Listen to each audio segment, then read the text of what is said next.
State line truck and trailer Virginia state line ते लैके आए ने truck and trailer repair shop interstate 81 they exit 323 opposite flying J truck shop जिथे ट्रकों की हर तरह की तसल्ली बख्श मुरम्मत की जाती है। इस दे नाल ही पार्किंग ते ऑफिस स्पेस भी है उपलब्ध।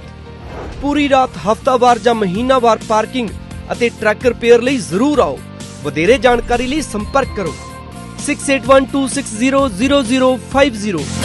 द बिगेस्ट कार डीलरशिप जो बैथलम PH है, इत्थे ਤੁਹਾਨੂੰ ਆਪਣੀ ਮਨਪਸੰਦ ਕਨਵਰਟੇਬਲ SUV ਜਾਂ ਫਿਰ ਟਰੱਕ ਰੈਡੀ ਸਟਾਕ ਮਿਲਦਾ ਹੈ।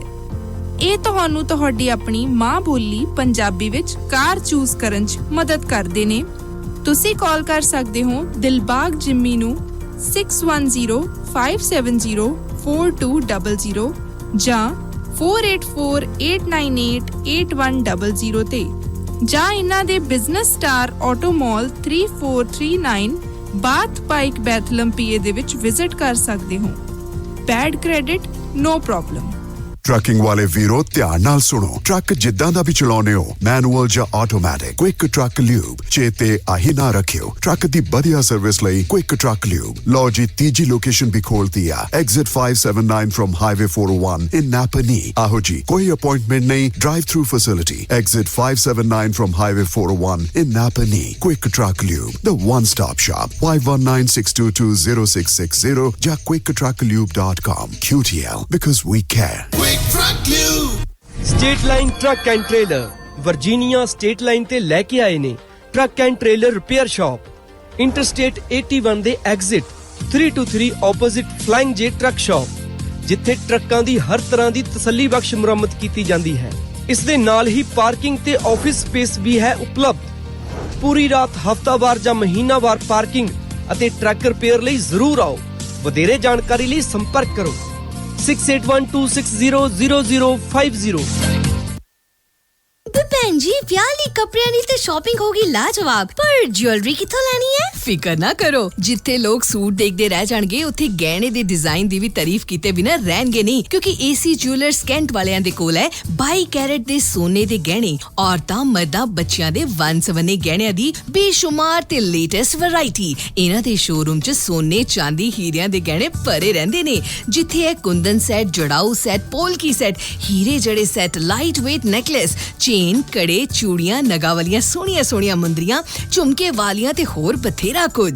AC ਜੁਐਲਰ ਸ਼ਟਲ ਵਿੱਚ ਹਰ ਹਫਤੇ ਨਵੀਂ ਸ਼ਿਪਮੈਂਟ ਆਉਂਦੀ ਹੈ। ਤੁਹਾਡੇ ਪਸੰਦ ਦੇ ਤੁਹਾਡੇ ਸਾਈਜ਼ ਮੁਤਾਬਕ ਗਹਿਣੇ 2 ਹਫ਼ਤਿਆਂ ਵਿੱਚ ਤਿਆਰ ਕਰਵਾ ਕੇ ਦਿੰਦੇ ਹਨ ਤੇ ਰਿਪੇਅਰ ਵੀ ਕਰਦੇ ਹਨ। 24 ਕੈਰਟ ਸੋਨੇ ਦੇ ਬਿਸਕੁਟ ਖਰੀਦ ਅਤੇ ਵੇਚ ਸਕਦੇ ਹੋ। 100% ਪਿਓਰ ਗਰੰਟੀ ਵਾਲੇ ਗਹਿਣੇ ਲੈਣ ਲਈ ਪਹੁੰਚੋ 25416 100 fort avenue south East cantt.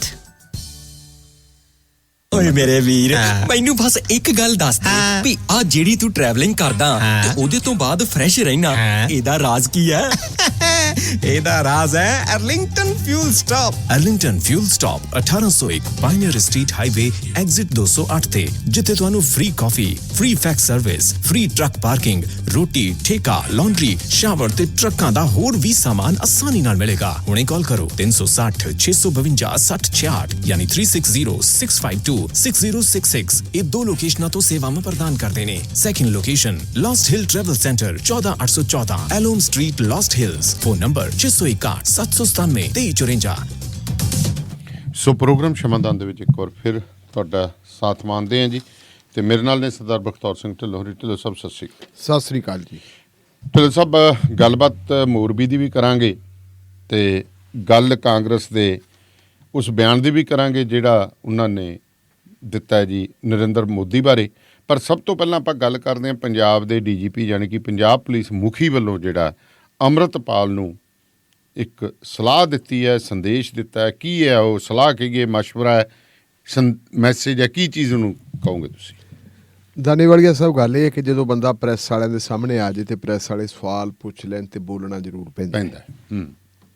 ਲੇਕਿਨ ਪਿਛਲੇ ਕੁਝ ਦਿਨਾਂ ਤੋਂ ਅਸੀਂ ਦੇਖ ਰਹੇ ਹਾਂ ਸਾਡੀ ਅੰਮ੍ਰਿਤਪਾਲ ਦੇ ਨਾਲ ਕੋਈ ਅਣਬਣ ਨਹੀਂ ਜੀ। ਵਿਚਾਰਾਂ ਦਾ ਵਖਰੇਵਾਂ ਕਿਸੇ ਦਾ ਕਿਸੇ ਨਾਲ ਵੀ ਹੋ ਸਕਦਾ, ਵੱਖਰੀ ਗੱਲ ਹੈ। ਲੇਕਿਨ ਅੰਮ੍ਰਿਤਪਾਲ ਦੇ ਮਾਮਲੇ ਦੇ ਉੱਤੇ 1-2 ਬੰਦਿਆਂ ਤੋਂ ਬਗੈਰ ਨਾ ਤਾਂ ਪੱਤਰਕਾਰ ਬੋਲਣ ਨੂੰ ਕੋਈ ਤਿਆਰ ਹੈ ਜੀ, ਤੇ ਨਾ ਹੀ ਕੋਈ ਪੋਲੀਟੀਸ਼ੀਅਨ ਬੋਲਣ ਨੂੰ ਤਿਆਰ ਹੈ। ਹੂੰ ਇਸ ਮੁੱਦੇ ਦੇ ਉੱਤੇ ਇੱਕ ਦੋ ਬੰਦੇ ਮੈਂ ਕੌਣ ਕਹਿਣਾ ਵੀ ਕੀ ਹੈ। ਜੀ ਜੇ ਆਪਾਂ ਦੇਖੀਏ ਵਿਚਾਰਬਾਨਾਂ ਚੋਂ, ਹੂੰ ਬੁੱਧੀਜੀਵੀਆਂ ਚੋਂ, ਜਾਂ ਜਿਨ੍ਹਾਂ ਨੂੰ ਆਪਾਂ ਕਹਿ ਦਈਏ ਜਿਨ੍ਹਾਂ ਨੂੰ ਸਮਾਜ ਦਾ ਕੋਈ ਗਿਆਨ ਹੈ, ਗਿਆਨ ਹੈ।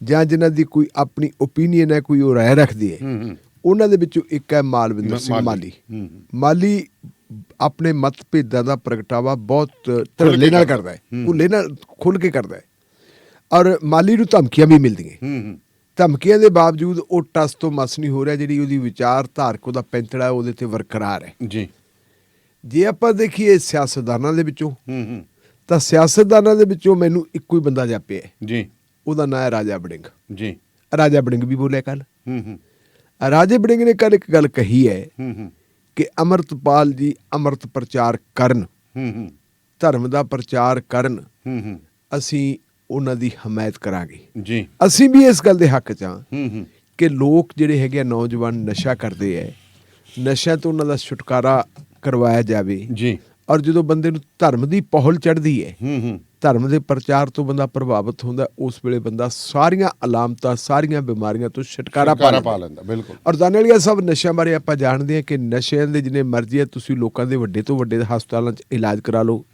ਜਿੰਨੇ ਮਰਜ਼ੀ ਹੈ ਤੁਸੀਂ ਕੈਂਪਾਂ 'ਚ ਲੈ ਜਾਓ, ਉਹਨਾਂ ਨੂੰ ਟੌਰਚਰ ਕਰ ਲੈਣ, ਓਨੀ ਦੇਰ ਤੱਕ ਬੰਦਾ ਨਸ਼ਾ ਨਹੀਂ ਛੱਡ ਸਕਦਾ ਜਿੰਨੀ ਦੇਰ ਤੱਕ ਉਹ ਆਪਣੇ ਮਨੋਂ ਫੈਸਲਾ ਨਾ ਕਰ ਲਵੇ। ਮਨੋਵਿਗਿਆਨਕ ਦੇ ਤੌਰ ਤੇ ਜਿੰਨੀ ਦੇਰ ਉਹਦਾ ਮਨੋਬਲ ਮਜ਼ਬੂਤ ਨਾ ਹੋਵੇ ਤੇ ਉਹ ਫੈਸਲਾ ਕਰ ਲੇ ਕਿ ਮਰਨੀ ਮਰ ਜਾਣਾ, ਮੈਂ ਨਸ਼ਾ ਛੱਡਣਾ ਹੀ ਛੱਡਣਾ।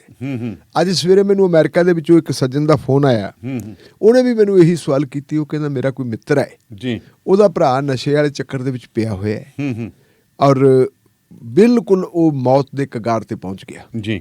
ਬਾਲ ਬੱਚੇਦਾਰ ਹੈ, ਵਾਈਫ ਹੈ ਉਹਦੀ। ਹੁਣ ਕਹਿੰਦਾ ਵੀ ਉਹਨੇ ਆਪਣੇ ਆਪ ਹੀ ਉਹਨੂੰ ਇੰਨੀ ਘਿਰਨਾ ਹੋਈ ਨਸ਼ੇ ਦੇ ਨਾਲ, ਅੱਛਾ ਜੀ, ਉਹਨੇ ਕਹਿਤਾ ਆਪਦੀ ਵਾਈਫ ਨੂੰ ਕਿ ਮੈਂ ਭਾਵੇਂ ਮਰ ਜਾ ਤੇ ਮੈਨੂੰ ਨਸ਼ੇ ਦੇ ਕੋਲੇ ਨਾ ਖੜ ਦਿਓ, ਨਸ਼ਾ ਨਾ ਦਿਓ ਮੈਨੂੰ, ਤੇ ਜੋ ਮਰਜ਼ੀ ਹੋ ਜਾਏ। ਤੇ ਹਸਪੀਟਲ ਦਾਖਲ ਹੋ ਗਿਆ ਜੀ। ਕਈ ਦਿਨ ਹੋ ਗਏ ਉਹਨੇ ਨਸ਼ਾ ਖਾਦਾ ਨਹੀਂ, ਔਰ ਉਹ ਨਸ਼ਾ ਕਿਹੜਾ ਕਰਦਾ ਸੀ? ਚਿੱਟਿਆ ਜੀ। ਜੇ ਬੰਦਾ ਕਈ ਦਿਨ ਕੱਢ ਗਿਆ, ਇਹਦਾ ਮਤਲਬ ਉਹਦਾ ਆਤਮ ਬਲ ਹੈਗਾ, ਉਹਦਾ ਆਤਮ ਬਲ ਜਿਹੜਾ ਉਹਨੂੰ ਇੱਥੋਂ ਤੱਕ ਲੈ ਆਇਆ। ਤੇ ਜੇ ਉਹ ਇਹਦੇ ਤੇ ਬਰਕਰਾਰ ਰਿਹਾ ਤਾਂ ਨਸ਼ੇ ਤੋਂ ਛੁਟਕਾਰਾ ਹਾਸਲ ਕਰ ਸਕਦਾ। ਪਰ ਬਹੁਤ ਵੱਡੇ ਵੱਡੇ ਨਗੌਰੀ ਅਮਲੀ ਦੇਖੇ ਹੈ ਜਿਨ੍ਹਾਂ ਨੇ ਛੱਡਿਆ ਹੋਇਆ। ਬਿਲਕੁਲ ਠੀਕ ਹੈ ਨਾ। ਇਸ ਕਰਕੇ ਜਦੋਂ ਆਪਾਂ ਬੰਦਾ ਧਰਮ ਵਾਲੇ ਪਾਸੇ ਪੈਂਦਾ, ਖਾਸ ਕਰਕੇ ਸਿੱਖ ਧਰਮ ਦੀ ਤਾਂ ਇਹ ਵਡਿਆਈ ਹੈ ਜੀ। ਇਹ ਸਿੱਖ ਧਰਮ ਦੀ ਤੋਹਫ ਕੀ ਹੈ, ਵਿਸ਼ੇਸ਼ਤਾ ਹੈ ਕਿ ਸਿੱਖ ਧਰਮ ਹਰ ਕਿਸਮ ਦੇ ਨਸ਼ੇ ਦਾ ਵਿਰੋਧ ਕਰਦਾ ਹੈ ਜੀ। ਗੁਰੂ ਸਾਹਿਬ ਬਾਰੇ ਤਾਂ ਬੜਾ ਆਪਾਂ ਸਾਖੀਆਂ ਦੇ ਵਿੱਚ ਵੀ ਸੁਣਦੇ ਹਾਂ ਕਿ ਸਾਹਿਬ ਸ੍ਰੀ ਗੁਰੂ ਗੋਬਿੰਦ ਸਿੰਘ ਜੀ ਦੇ ਘੋੜੇ ਨੇ ਜੀ ਉਸ ਖੇਤ 'ਚ ਵੜਨ ਤੋਂ ਇਨਕਾਰ ਕਰਤਾ ਸੀ ਜਿੱਥੇ ਤੰਬਾਕੂ ਬੀਜਿਆ ਹੋਇਆ ਸੀ। ਸੋ ਜਿਸ ਧਰਮ ਦੇ ਵਿੱਚ ਇੰਨੀ ਵਿਸ਼ੇਸ਼ਤਾ ਹੈਗੀ ਆ, ਉਸ ਧਰਮ ਦੇ ਨਾਲ ਜੇ ਬੱਚੇ ਲੱਗਣਗੇ, ਉਹ ਅੰਮ੍ਰਿਤ ਪ੍ਰਚਾਰ ਕਰਨਗੇ, ਉਹ ਬਚ ਜਾਣਗੇ। ਇਹਦਾ ਜ਼ਿਕਰ ਰਾਜੇ ਵੜਿੰਗ ਨੇ ਕੀਤਾ ਜੀ। ਪਰ ਅਗਲੀ ਗੱਲ ਵੀ ਰਾਜੇ ਵੜਿੰਗ ਨੇ ਕਹਿਤੀ। ਉਹਨੇ ਆਪਣੇ ਉਹ ਕੀ ਕਹਿੰਦੇ ਹੁੰਦੇ ਆ ਟਵੀਟ ਦੇ ਨਾਲ ਉਹਨੇ ਇੱਕ ਫੋਟੋ ਵੀ ਪਾਤੀ। ਅੱਛਾ ਜੀ। ਕਿਸੇ ਥਾਂ ਦੇ ਉੱਤੇ ਅੰਮ੍ਰਿਤਪਾਲ ਜੀ ਗਏ ਸੀ, ਭਾਈ ਅੰਮ੍ਰਿਤਪਾਲ ਸਿੰਘ, ਉਹਨਾਂ ਦੇ ਨਾਲ ਉਹਨਾਂ ਦੇ ਸੱਜਣ ਵੀ ਸੀ, ਉਹਨਾਂ ਨੇ ਮੱਥਾ ਵੀ ਟੇਕਿਆ, ਸਾਰਾ ਕੁਝ ਕੀਤਾ, ਲੇਕਿਨ ਉਹਨਾਂ ਦੇ ਹੱਥਾਂ ਦੇ ਵਿੱਚ ਹਥਿਆਰ ਸੀ। ਉਹਦੇ ਤੇ ਉਹਨੇ ਫਿਰ ਗੱਲ ਕਹੀ, ਇਹ ਗੱਲ ਵੀ ਜਿਹੜੇ ਹਥਿਆਰ ਹੈ, ਅਲਟੀਮੇਟਲੀ ਹਥਿਆਰ ਸਾਨੂੰ ਹਿੰਸਾ ਵੱਲ ਲੈ ਕੇ ਜਾਂਦੇ, ਅਲਟੀਮੇਟਲੀ ਇਹ ਤੋਂ ਬਚਣਾ ਚਾਹੀਦਾ। ਕੱਲ ਕਿਸੇ ਫੰਕਸ਼ਨ ਦੇ ਸੰਬੰਧ ਵਿੱਚ ਪੁਲਿਸ ਦਾ ਫੰਕਸ਼ਨ ਸੀ ਜੀ। ਪੰਜਾਬ ਦੇ ਡੀਜੀਪੀ ਗੌਰਵ ਯਾਦਵ ਸਾਹਿਬ ਉਹ ਫਿਰੋਜ਼ਪੁਰ ਵਾਲੇ ਪਾਸੇ ਆਏ ਸੀ ਜੀ, ਇਧਰਲੇ ਪਾਸੇ ਆਏ ਸੀ। ਫਿਰੋਜ਼ਪੁਰ ਦੇ ਡੀਆਈਜੀ ਸਰਦਾਰ ਰਣਜੀਤ ਸਿੰਘ ਢਿੱਲੋਂ ਵੀ ਉਹਨਾਂ ਦੇ ਨਾਲ ਸੀ, ਕੁਝ ਅਫਸਰ ਵੀ ਨਾਲ ਸੀ। ਫਿਰੋਜ਼ਪੁਰ ਰੇਂਜ ਦੇ ਵਿੱਚ ਕੋਈ ਮੇਰਾ ਖਿਆਲ ਹੈ ਕੋਈ ਇਲਾਕਾ ਸੀ ਜਾਂ ਫਿਰੋਜ਼ਪੁਰ ਪ੍ਰੋਪਰ ਹੈ, ਇਹਦੇ ਬਾਰੇ ਆਪਾਂ ਕਹਿ ਨਹੀਂ ਸਕਦੇ। ਮੈਂ ਜੋ ਫੋਟੋ 'ਚ ਦੇਖਿਆ ਹੋਇਆ, ਉੱਥੇ ਆਏ ਸੀ ਮੀਡੀਆ ਨੂੰ ਵੀ ਉਹ ਮਿਲੇ। ਮੀਡੀਆ ਵਾਲਿਆਂ ਨੇ ਉਹਨਾਂ ਨੂੰ ਸਵਾਲ ਕਰਤਾ ਕਿ ਪੰਜਾਬ ਸਰਕਾਰ ਨੇ ਇਹ ਹਦਾਇਤਾਂ ਜਾਰੀ ਕੀਤੀਆਂ ਹੋਈਆਂ ਜੀ ਕਿ ਹਥਿਆਰਾਂ ਦਾ ਦਿਖਾਵਾ ਕਰਨ ਵਾਲੇ ਬੰਦੇ ਦੇ ਖਿਲਾਫ ਕਾਰਵਾਈ ਕਰਾਂਗੇ, ਤੇ ਦੱਸੋ ਕਿਰਪਾ ਕਰਕੇ ਜੀ ਤੁਸੀਂ ਅੰਮ੍ਰਿਤਪਾਲ ਸਿੰਘ ਦੇ ਖਿਲਾਫ ਕੀ ਕਾਰਵਾਈ ਕਰੋਗੇ? ਸਵਾਲ ਬੜਾ ਸਿੱਧਾ ਸੀ, ਸਪਸ਼ਟ ਸੀ। ਔਰ ਡੀਜੀਪੀ ਸਾਹਿਬ ਨੇ ਵੀ ਉਹਦੇ ਤੇ ਫਿਰ ਇਹੀ ਗੱਲ ਕਹੀ। ਉਹ ਡੀਜੀਪੀ ਸਾਹਿਬ ਕਹਿੰਦੇ ਕਨਸਟੀਟਿਊਸ਼ਨ, ਭਾਰਤੀ ਸੰਵਿਧਾਨ ਹਰ ਬੰਦੇ ਨੂੰ ਬੋਲਣ ਦੀ ਇਜਾਜ਼ਤ ਦਿੰਦਾ। ਭਾਰਤੀ ਸੰਵਿਧਾਨ ਹਰ ਬੰਦੇ ਨੂੰ ਆਪਣੀ ਆਸਥਾ, ਕਿਸੇ ਵੀ ਧਾਰਮਿਕ ਅਕੀਦੇ ਦੇ ਵਿੱਚ ਆਪਣੀ ਜਿਹੜੀ ਆਸਥਾ, ਧਾਰਮਿਕ ਅਕੀਦਾ ਅਪਣਾਉਣ ਦਾ ਅਧਿਕਾਰ ਦਿੰਦਾ ਹੈ ਜੀ। ਔਰ ਭਾਰਤੀ ਸੰਵਿਧਾਨ ਆਪਣੇ ਧਰਮ ਦਾ ਪ੍ਰਚਾਰ ਕਰਨ ਦੀ ਵੀ ਇਜਾਜ਼ਤ ਦਿੰਦਾ ਜੀ। ਜੇ ਅੰਮ੍ਰਿਤਪਾਲ ਸਿੰਘ ਕਰਦੇ, ਸਾਨੂੰ ਉਹਨਾਂ ਤੇ ਕੀ ਇਤਰਾਜ਼ ਹੈ? ਪਰ ਜੇ ਉਹਨਾਂ ਦੀ ਬਿਆਨਬਾਜ਼ੀ ਅਜਿਹੀ ਹੋ ਜੀ ਜਿਹਦੇ ਨਾਲ ਅਮਨ ਕਾਨੂੰਨ ਦੇ ਹਾਲਾਤ ਖਰਾਬ ਹੋਣਗੇ, ਤਾਂ ਫਿਰ ਨਿਸ਼ਚੇ ਫਿਰ ਸਾਨੂੰ ਕਾਰਵਾਈ ਕਰਨੀ ਕਰਨੀ ਵੀ ਪਊਗੀ। ਇਹ ਗੱਲ ਜਦੋਂ ਉਹਨਾਂ ਨੇ ਕਹਿਤੀ ਤੇ ਇਹਦੇ ਤੇ ਫਿਰ ਤੁਹਾਨੂੰ ਪਤਾ ਵੀ ਅੱਜ ਕੱਲ ਪ੍ਰਾਈਮ ਟਾਈਮ ਡਿਬੇਟਸ ਹੁੰਦੀਆਂ, ਡਿਬੇਟਸ ਹੋ ਜਾਂਦੀਆਂ ਬਿਲਕੁਲ। ਇਹ ਮੈਂ ਹੁਣ ਕਿਉਂ ਕਿਹਾ ਕਿ ਦੋ ਕੁ ਬੰਦਿਆਂ ਤੋਂ ਬਗੈਰ ਕੋਈ ਬੋਲਦਾ ਨਹੀਂ। ਮੈਂ ਰਾਤ ਇੱਕ ਨਿਊਜ਼ ਚੈਨਲ ਦੇ ਉੱਤੇ, ਪੰਜਾਬੀ ਨਿਊਜ਼ ਚੈਨਲ ਦੇ ਉੱਤੇ ਪ੍ਰਾਈਮ ਟਾਈਮ ਜਿਹੜੀ ਹੈ ਡਿਬੇਟ ਦੇਖ ਰਿਹਾ ਸਾਂ ਜੀ। ਉਸ ਡਿਬੇਟ ਦੇ ਵਿੱਚ ਟੇਢੇ ਢੰਗ ਨਾਲ ਤਾਂ ਕੰਨ ਹਰੇਕ ਹੀ ਫੜਦਾ ਸੀ, ਪੁੱਠੇ ਪਾਸੇ ਦੀ ਸਿੱਧਾ ਕੰਨ ਕੋਈ ਨਹੀਂ ਫੜਦਾ ਸੀ ਜੀ। ਐਂਕਰ ਵਾਰ-ਵਾਰ ਸਵਾਲ ਕਰਦਾ ਸੀ ਪੋਲੀਟੀਕਲ ਬੰਦਿਆਂ ਨੂੰ ਕਿ ਤੁਸੀਂ ਦੱਸੋ ਇਹਦੇ ਬਾਰੇ ਕੀ ਕਹਿਣਾ ਹੈ। ਜੇ ਉਹਨਾਂ ਨੇ ਆਹ ਕਿਹਾ ਤਾਂ ਜੀ ਆਹ ਹੋ ਜੇ, ਜੇ ਉਹਨਾਂ ਨੇ ਕਿਹਾ ਤਾਂ ਆਹ ਹੋ ਜੇ। ਉਹ ਕਹਿੰਦਾ ਵੀ ਮੈਂ ਹਥਿਆਰਾਂ ਬਾਰੇ ਤੁਹਾਨੂੰ ਸਵਾਲ ਕਰ ਰਿਹਾ ਕਿ ਹਥਿਆਰਾਂ ਦਾ ਤੁਸੀਂ ਪ੍ਰਗਟਾਵਾ ਕਿਵੇਂ, ਕਿਸ ਢੰਗ ਨਾਲ ਕਹਿੰਦੇ ਜੀ। ਆਮ ਆਦਮੀ ਪਾਰਟੀ ਕਿਉਂਕਿ ਰੂਲਿੰਗ ਪਾਰਟੀ ਹੈ, ਉਹਨਾਂ ਦੇ ਸਪੋਕਸ ਪਰਸਨ ਨੂੰ ਵੀ ਪੁੱਛਿਆ ਤੁਸੀਂ ਦੱਸੋ ਜੀ ਤੁਸੀਂ ਇਹਦੇ ਬਾਰੇ ਕੀ ਕਹੋਗੇ। ਤੇ ਮੈਂ ਬੜਾ ਉਹਨਾਂ ਦਾ ਜਿਹੜਾ ਜਵਾਬ ਸੁਣ ਕੇ ਮੈਨੂੰ ਹੈਰਾਨੀ ਵੀ ਹੋਈ। ਕਹਿੰਦੇ ਦੇਖੋ ਜੀ, ਜੇ ਤੁਸੀਂ ਆਪਣੇ ਘਰੇ ਖੜੇ ਹੋ, ਤੁਹਾਡੇ ਕਿੱਲੇ ਦੇ ਉੱਤੇ ਤੁਹਾਡਾ ਵੈਪਨ ਟੰਗਿਆ ਪਿਆ, ਪਿਸਤੌਲ ਟੰਗਿਆ ਪਿਆ, ਰਿਵਾਲਵਰ ਟੰਗਿਆ ਪਿਆ, ਬੰਦੂਕ ਹੈ ਜਾਂ ਰਾਈਫਲ ਹੈ, ਤੇ ਤੁਸੀਂ ਖੜੇ ਹੋ ਕੋਲੇ ਤੇ ਤੁਹਾਡੀ ਖੜਿਆਂ ਦੀ ਤਸਵੀਰ ਖਿੱਚੀ ਗਈ, ਇਹਨੂੰ ਆਪਾਂ ਇਹ ਥੋੜਾ ਕਹਾਂਗੇ ਵੀ ਇਹ ਵਿਖਾਵਾ ਹੈ ਜੀ। ਇਹ ਹਥਿਆਰਾਂ ਦਾ ਜਿਹੜਾ ਪ੍ਰਦਰਸ਼ਨ ਥੋੜਾ ਕੀਤਾ ਜਾ ਰਿਹਾ, ਤਾਂ ਅਗਲੇ ਦੇ ਘਰੇ ਖਿੱਚੇ ਦੀ ਫੋਟੋ ਆ ਗਈ। ਬਿਲਕੁਲ ਅਸੀਂ ਮੰਨਦੇ। ਅੱਛਾ ਜੀ। ਤੁਸੀਂ ਜਾ ਰਹੇ ਹੋ ਕਿਤੇ, ਤੁਸੀਂ ਥ੍ਰੈਟਨਡ ਪਰਸਨ ਹੋ, ਤੁਹਾਨੂੰ ਕਿਸੇ ਕਿਸਮ ਦਾ ਧਮਕੀ ਹੈ, ਧਮਕੀ ਆਪਦੇ ਤੁਸੀਂ ਆਪਣੀ ਗੱਡੀ ਦੇ ਵਿੱਚ ਆਪ ਵੈਪਨ ਲਈ ਆਉਂਦੇ ਹੋ, ਉਹ ਤੁਸੀਂ ਪ੍ਰਗਟਾਵਾ ਉਹਦਾ ਕੋਈ ਦਿਖਾਵੇ ਵਾਲੀ ਗੱਲ ਨਹੀਂ ਹੈ।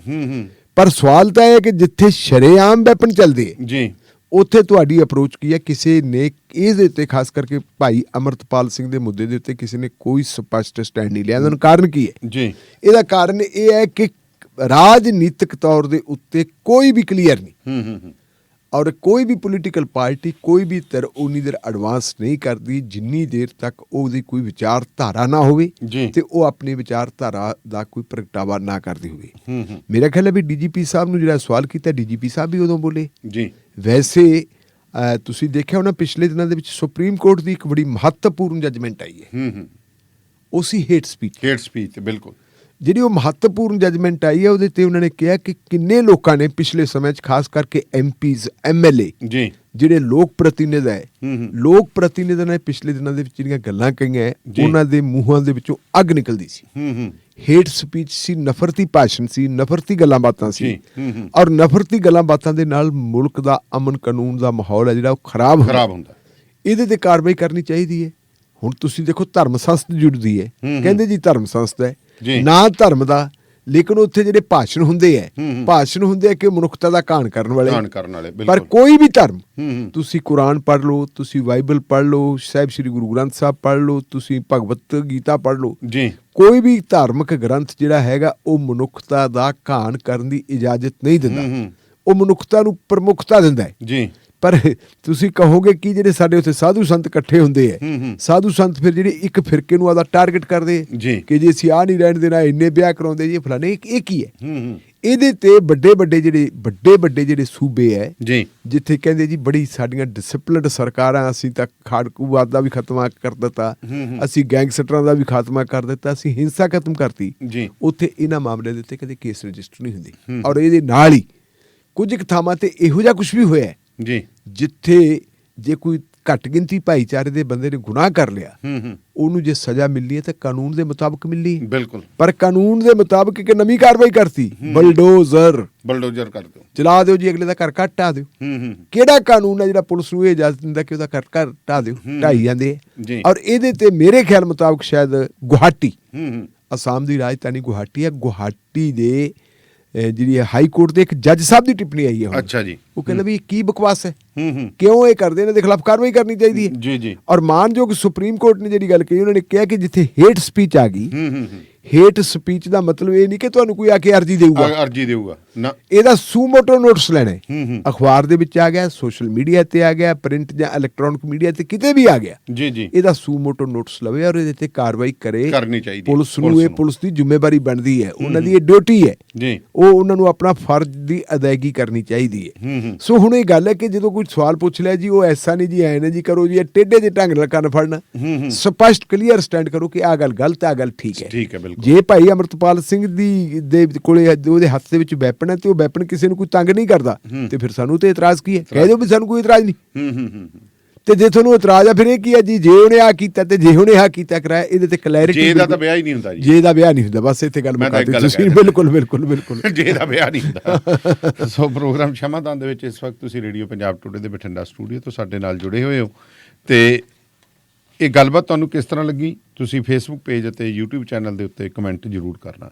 ਤੁਹਾਨੂੰ ਪੁਰਾਣੀ ਤੋਂ ਪੁਰਾਣੀ ਬਿਮਾਰੀ ਹੈ ਤਾਂ ਅਮਰੀਕਾ ਦੇ ਮਸ਼ਹੂਰ ਹੋਮੋਪੈਥ ਡਾਕਟਰ ਹਰਮਿੰਦਰ ਗਿੱਲ ਹੋਰਾਂ ਨਾਲ 408 737 7100 ਦੇ ਉੱਤੇ ਅਪੁਆਇੰਟਮੈਂਟ ਬਣਾ ਸਕਦੇ ਹੋ। ਕਿਸੇ ਤਰ੍ਹਾਂ ਦੀ ਕੰਸਟਰਕਸ਼ਨ ਕਰਾਉਣੀ ਹੈ, ਐਡੀਸ਼ਨ ਕਰਾਉਣੀ ਹੈ, ਜਾਂ ਫਿਰ ਕੋਈ ਸਿਟੀ ਦੀ ਆਬਜੈਕਸ਼ਨ ਰਿਮੂਵ ਕਰਾਉਣੀ ਹੈ ਤਾਂ ਸੈਟਲ ਦੇ ਵਿੱਚ ਗੁਰਿੰਦਰ ਗਰੇਵਾਲ ਹੋਰਾਂ ਦੇ ਨਾਲ 2069415454 ਦੇ ਉੱਤੇ ਕਾਲ ਕਰ ਸਕਦੇ ਹੋ। Malwa truck line and trailer repair specialist ਨੇ ਜੀ। ਰੀਫਰ ਵੈਨਸ ਦੀ ਰਿਪੇਅਰ ਦੇ ਲਈ ਭਾਵੇਂ ਯੂਨਿਟ ਹੋਵੇ ਜਾਂ ਗੈਸ ਰੀਫਿਲ ਕਰਾਉਣੀ ਹੋਵੇ, ਸੈਮੀ ਤੇ ਟ੍ਰੇਲਰ ਦਾ ਵੀ ਬਹੁਤ ਵਧੀਆ ਕੰਮ ਕਰਦੇ ਨੇ। ਬੜੀ ਫੁੱਲੀ ਜਿਹਨੂੰ ਆਟੋਮਾਈਜ਼ਡ ਇਹਨਾਂ ਦੀ ਵਰਕਸ਼ਾਪ ਹੈ, ਟਰੱਕ ਸ਼ਾਪ ਹੈ ਜੀ। 804 372 8800 8043728800 ਦੇ ਉੱਤੇ ਕਾਲ ਕਰ ਸਕਦੇ ਹੋ। ਲੋਕੇਸ਼ਨ ਇਹਨਾਂ ਦੀ ਮਨਾਸਸ ਦੇ ਵਿੱਚ ਹੈ ਜੀ, ਹਾਈਵੇ 66 ਐਗਜ਼ਿਟ 43 ਤੇ ਰੈਜ਼ੀਡੈਂਸੀ ਰੋਡ ਦੇ ਉੱਤੇ। Punjab truck and trailer repair 1315 western ਹਨ ਐਵੀਨਿਊ ਇੰਡੀਅਨੈਪਲਿਸ 3179979205 ਜਾਂ 6612045818 ਦੇ ਉੱਤੇ ਕਾਲ ਕਰਕੇ ਤੁਸੀਂ ਸੰਪਰਕ ਕਰ ਸਕਦੇ ਹੋ। ਤੇ ਹੁਣ ਢਿੱਲੋਂ ਸਾਹਿਬ ਇਹੀ ਹਥਿਆਰਾਂ ਦੀ ਗੱਲ ਕਰਦੇ ਕਰਦੇ ਆਪਾਂ ਗੋਲਡੀ ਬਰਾੜ ਵੱਲ ਵੀ ਤੁਰ ਪਈਏ। ਕਹਿੰਦੇ ਗੋਲਡੀ ਬਰਾੜ ਦੇ ਖਿਲਾਫ ਹੁਣ ਕਹਿੰਦੇ ਰੈੱਡ ਕਾਰਨਰ ਜਿਹੜਾ ਇਸ਼ੂ ਕਰ ਦਿੱਤਾ ਗਿਆ। ਬਿਲਕੁਲ ਜੀ, ਇਹ ਵੀ DGP ਸਾਹਿਬ ਨੇ ਦੱਸਿਆ ਕਿ ਰੈੱਡ ਕਾਰਨਰ ਨੋਟਿਸ ਜਾਰੀ ਕਰ ਦਿੱਤਾ ਹੈ ਗੋਲਡੀ ਬਰਾੜ ਦੇ ਖਿਲਾਫ ਜੀ, ਔਰ ਉਹਨਾਂ ਨੇ ਕਿਹਾ ਕਿ ਅਸੀਂ ਬਹੁਤ ਜਲਦੀ ਗੋਲਡੀ ਬਰਾੜ ਨੂੰ ਲੈ ਆਵਾਂਗੇ। ਇਹਦੇ ਨਾਲ ਮੈਂ ਤੁਹਾਨੂੰ ਥੋੜ੍ਹਾ ਜਿਹਾ ਇਹ ਵੀ ਜਾਣਕਾਰੀ ਦੇ ਦੇਵਾਂ ਆਪਣੇ ਸਰੋਤਿਆਂ ਨੂੰ ਜੀ ਕਿ ਪਿਛਲੇ ਦਿਨਾਂ ਦੇ ਵਿੱਚ ਜਿਸ ਕਿਸਮ ਦੀਆਂ ਗੈਂਗਸਟਰਾਂ ਦੀਆਂ ਕਾਰਵਾਈਆਂ ਹੋ ਰਹੀਆਂ ਉਹਦੇ ਚਲਦਿਆਂ ਜੀ ਵੱਖ-ਵੱਖ ਸਟੇਟਾਂ ਤੇ ਕੇਂਦਰੀ ਏਜੰਸੀਆਂ ਦੀ ਇੱਕ ਕੋਆਰਡੀਨੇਸ਼ਨ ਬਣ ਗਈ। ਅੱਛਾ ਜੀ। ਉਸ ਕੋਆਰਡੀਨੇਸ਼ਨ ਦੇ ਨਤੀਜੇ ਵਜੋਂ ਉਹਨਾਂ ਨੇ 23 ਬੰਦਿਆਂ ਦੀ ਸ਼ਨਾਖਤ ਕੀਤੀ ਹੈ। 23 ਗੈਂਗਸਟਰ ਜੀ। ਔਰ ਇਹਦੀ ਜਿਹੜੀ ਇਹ ਕੋਆਰਡੀਨੇਸ਼ਨ ਬਣੀ ਵੀ ਹੈ, ਇਸ ਕੋਆਰਡੀਨੇਸ਼ਨ ਦੀ ਅਗਵਾਈ ਹੈ ਨੈਸ਼ਨਲ ਇਨਵੈਸਟੀਗੇਸ਼ਨ ਏਜੰਸੀ ਦੇ ਹੱਥ ਜੀ। ਔਰ ਨੈਸ਼ਨਲ ਇਨਵੈਸਟੀਗੇਸ਼ਨ ਏਜੰਸੀ ਦੀ ਜਦੋਂ ਆਪਾਂ ਗੱਲ ਕਰਦੇ ਹਾਂ, ਤੁਹਾਨੂੰ ਪਤਾ ਕਿ ਨੈਸ਼ਨਲ ਇਨਵੈਸਟੀਗੇਸ਼ਨ ਦਾ ਜਿਹੜਾ ਚੀਫ ਹੈ, ਡਾਇਰੈਕਟਰ ਜਨਰਲ ਹੈ ਜੀ, ਉਹ ਮਿਸਟਰ ਦਿਨਕਰ ਗੁਪਤਾ ਹੈ, ਜਿਹੜੇ ਪੰਜਾਬ ਪੁਲਿਸ ਦੇ ਡਾਇਰੈਕਟਰ ਜਨਰਲ ਰਹੇ ਆ ਕੈਪਟਨ ਅਮਰਿੰਦਰ ਸਿੰਘ ਦੇ ਜਿਸ ਸਮੇਂ ਦੇ ਵਿੱਚ ਜੀ। ਉਹ ਤੋਂ ਪਹਿਲਾਂ ਉਹ ਇੰਟੈਲੀਜੈਂਸ ਵਿੰਗ ਦੇ ਵੀ ਮੁਖੀ ਹੁੰਦੇ ਸੀ। ਔਰ ਮੈਨੂੰ ਜਿੰਨੀ ਕੁ ਜਾਣਕਾਰੀ ਹੈ ਦਿਨਕਰ ਗੁਪਤਾ ਹੋਣਾ ਬਾਰੇ ਉਹ ਇਹ ਹੈ ਕਿ ਉਹ ਇੰਟੈਲੀਜੈਂਸ ਦੇ ਬੜੇ ਮਾਹਰ ਹੈ।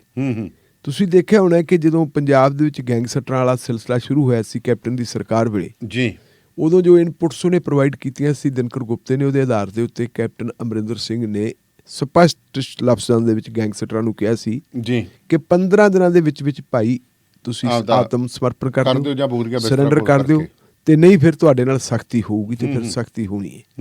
ਕੁਝ ਦਿਨਾਂ ਬਾਅਦ ਕੈਪਟਨ ਅਮਰਿੰਦਰ ਸਿੰਘ ਨੇ ਇਹ ਵੀ ਗੱਲ ਕਹਿ ਦਿੱਤੀ ਸੀ ਕਿ ਜੀ ਜਿਹੜੇ ਹਥਿਆਰ ਆਉਂਦੇ ਹੈ, ਇਹ ਹਥਿਆਰ ਜਿਹੜੇ ਹੈਗੇ ਸਰਹੱਦ ਪਾਰੋਂ ਡਰੋਨਸ ਦੇ ਰਾਹੀਂ ਆਉਂਦੇ।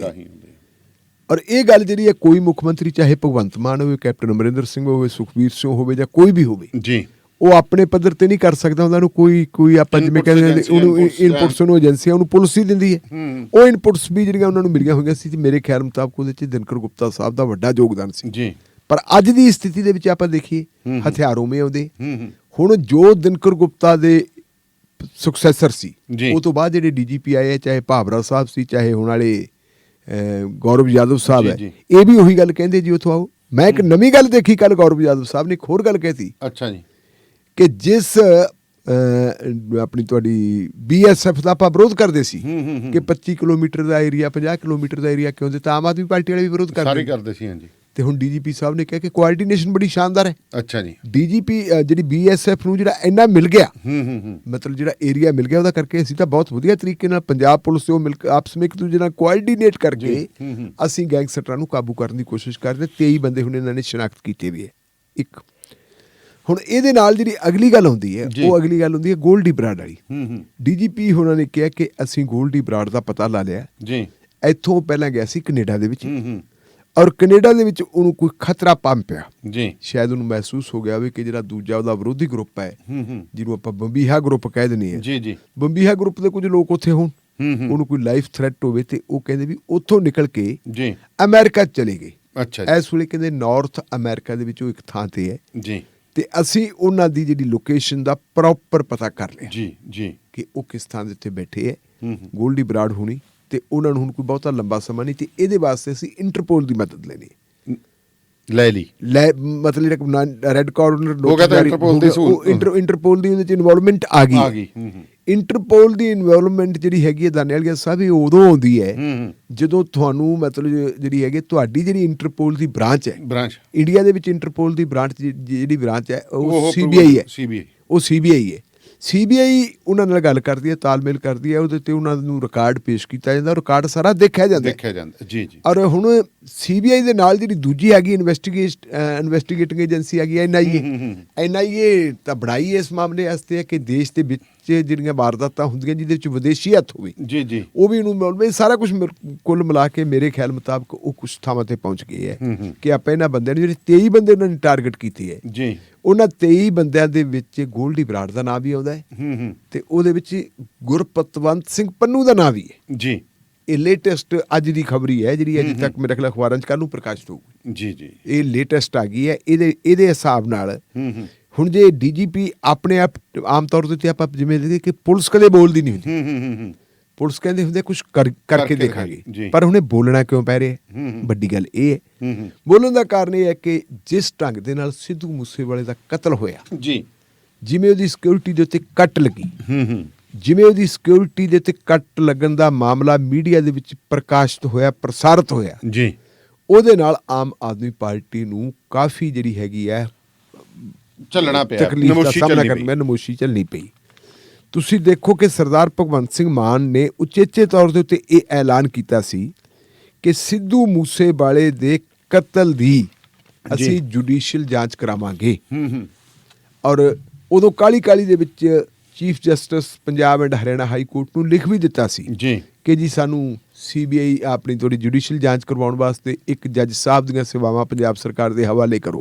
ਹਾਂਜੀ, ਲੇਕਿਨ CJI ਨੇ, ਚੀਫ ਜਸਟਿਸ ਨੇ ਜਿਹੜਾ ਸੀ ਆਪਣੇ ਪੰਜਾਬ ਤੇ ਹਰਿਆਣਾ ਹਾਈ ਕੋਰਟ, ਉਹਨਾਂ ਨੇ ਰਿਫਿਊਜ਼ ਕਰਤਾ ਸੀ ਕਿ ਸਾਡੇ ਕੋਲੇ ਵਰਕਲੋਡ ਪਹਿਲਾਂ ਹੀ ਬਹੁਤ ਜ਼ਿਆਦਾ ਹੈ, ਜਿਹੜੀਆਂ ਜੱਜ ਸਾਹਿਬਾਨ ਦੀ ਸਟਰੈਂਥ ਜਿੰਨੀ ਹੋਣੀ ਚਾਹੀਦੀ ਹੈ ਉਹਦੇ ਨਾਲ ਘੱਟ ਹੈ, ਇਹਦਾ ਕਰਕੇ ਅਸੀਂ ਕੋਈ ਜੱਜ ਸਾਹਿਬ ਤੁਹਾਡੇ ਲਈ ਜਿਹੜਾ ਹੈਗਾ ਸਪੇਅਰ ਨਹੀਂ ਕਰ ਸਕਦੇ, ਸੌਰੀ ਉਹਨਾਂ ਨੇ ਕਹਿ ਦਿੱਤਾ ਸੀ। ਮੰਨ ਲਿਆ ਆਪਾਂ ਵੀ ਚਲੋ ਜੱਜ ਸਾਹਿਬ ਨਹੀਂ ਮਿਲੇ ਤੇ ਇਹਦਾ ਮਤਲਬ ਇਹ ਥੋੜਾ ਹੀ ਸੀ ਕਿ ਜੇ ਸਿਟਿੰਗ ਜੱਜ ਨਹੀਂ ਮਿਲੇ ਤੇ ਤੁਹਾਡੇ ਕੋਲ ਸਾਬਕਾ ਜੱਜ ਵੀ ਹੈ ਨਹੀਂ, ਕਿਸੇ ਸਾਬਕਾ ਜੱਜ ਦਾ ਕਮਿਸ਼ਨ ਬਣਾਇਆ ਜਾ ਸਕਦਾ ਸੀ। ਬਣਿਆ ਕਿਉਂ ਨਹੀਂ ਕਮਿਸ਼ਨ?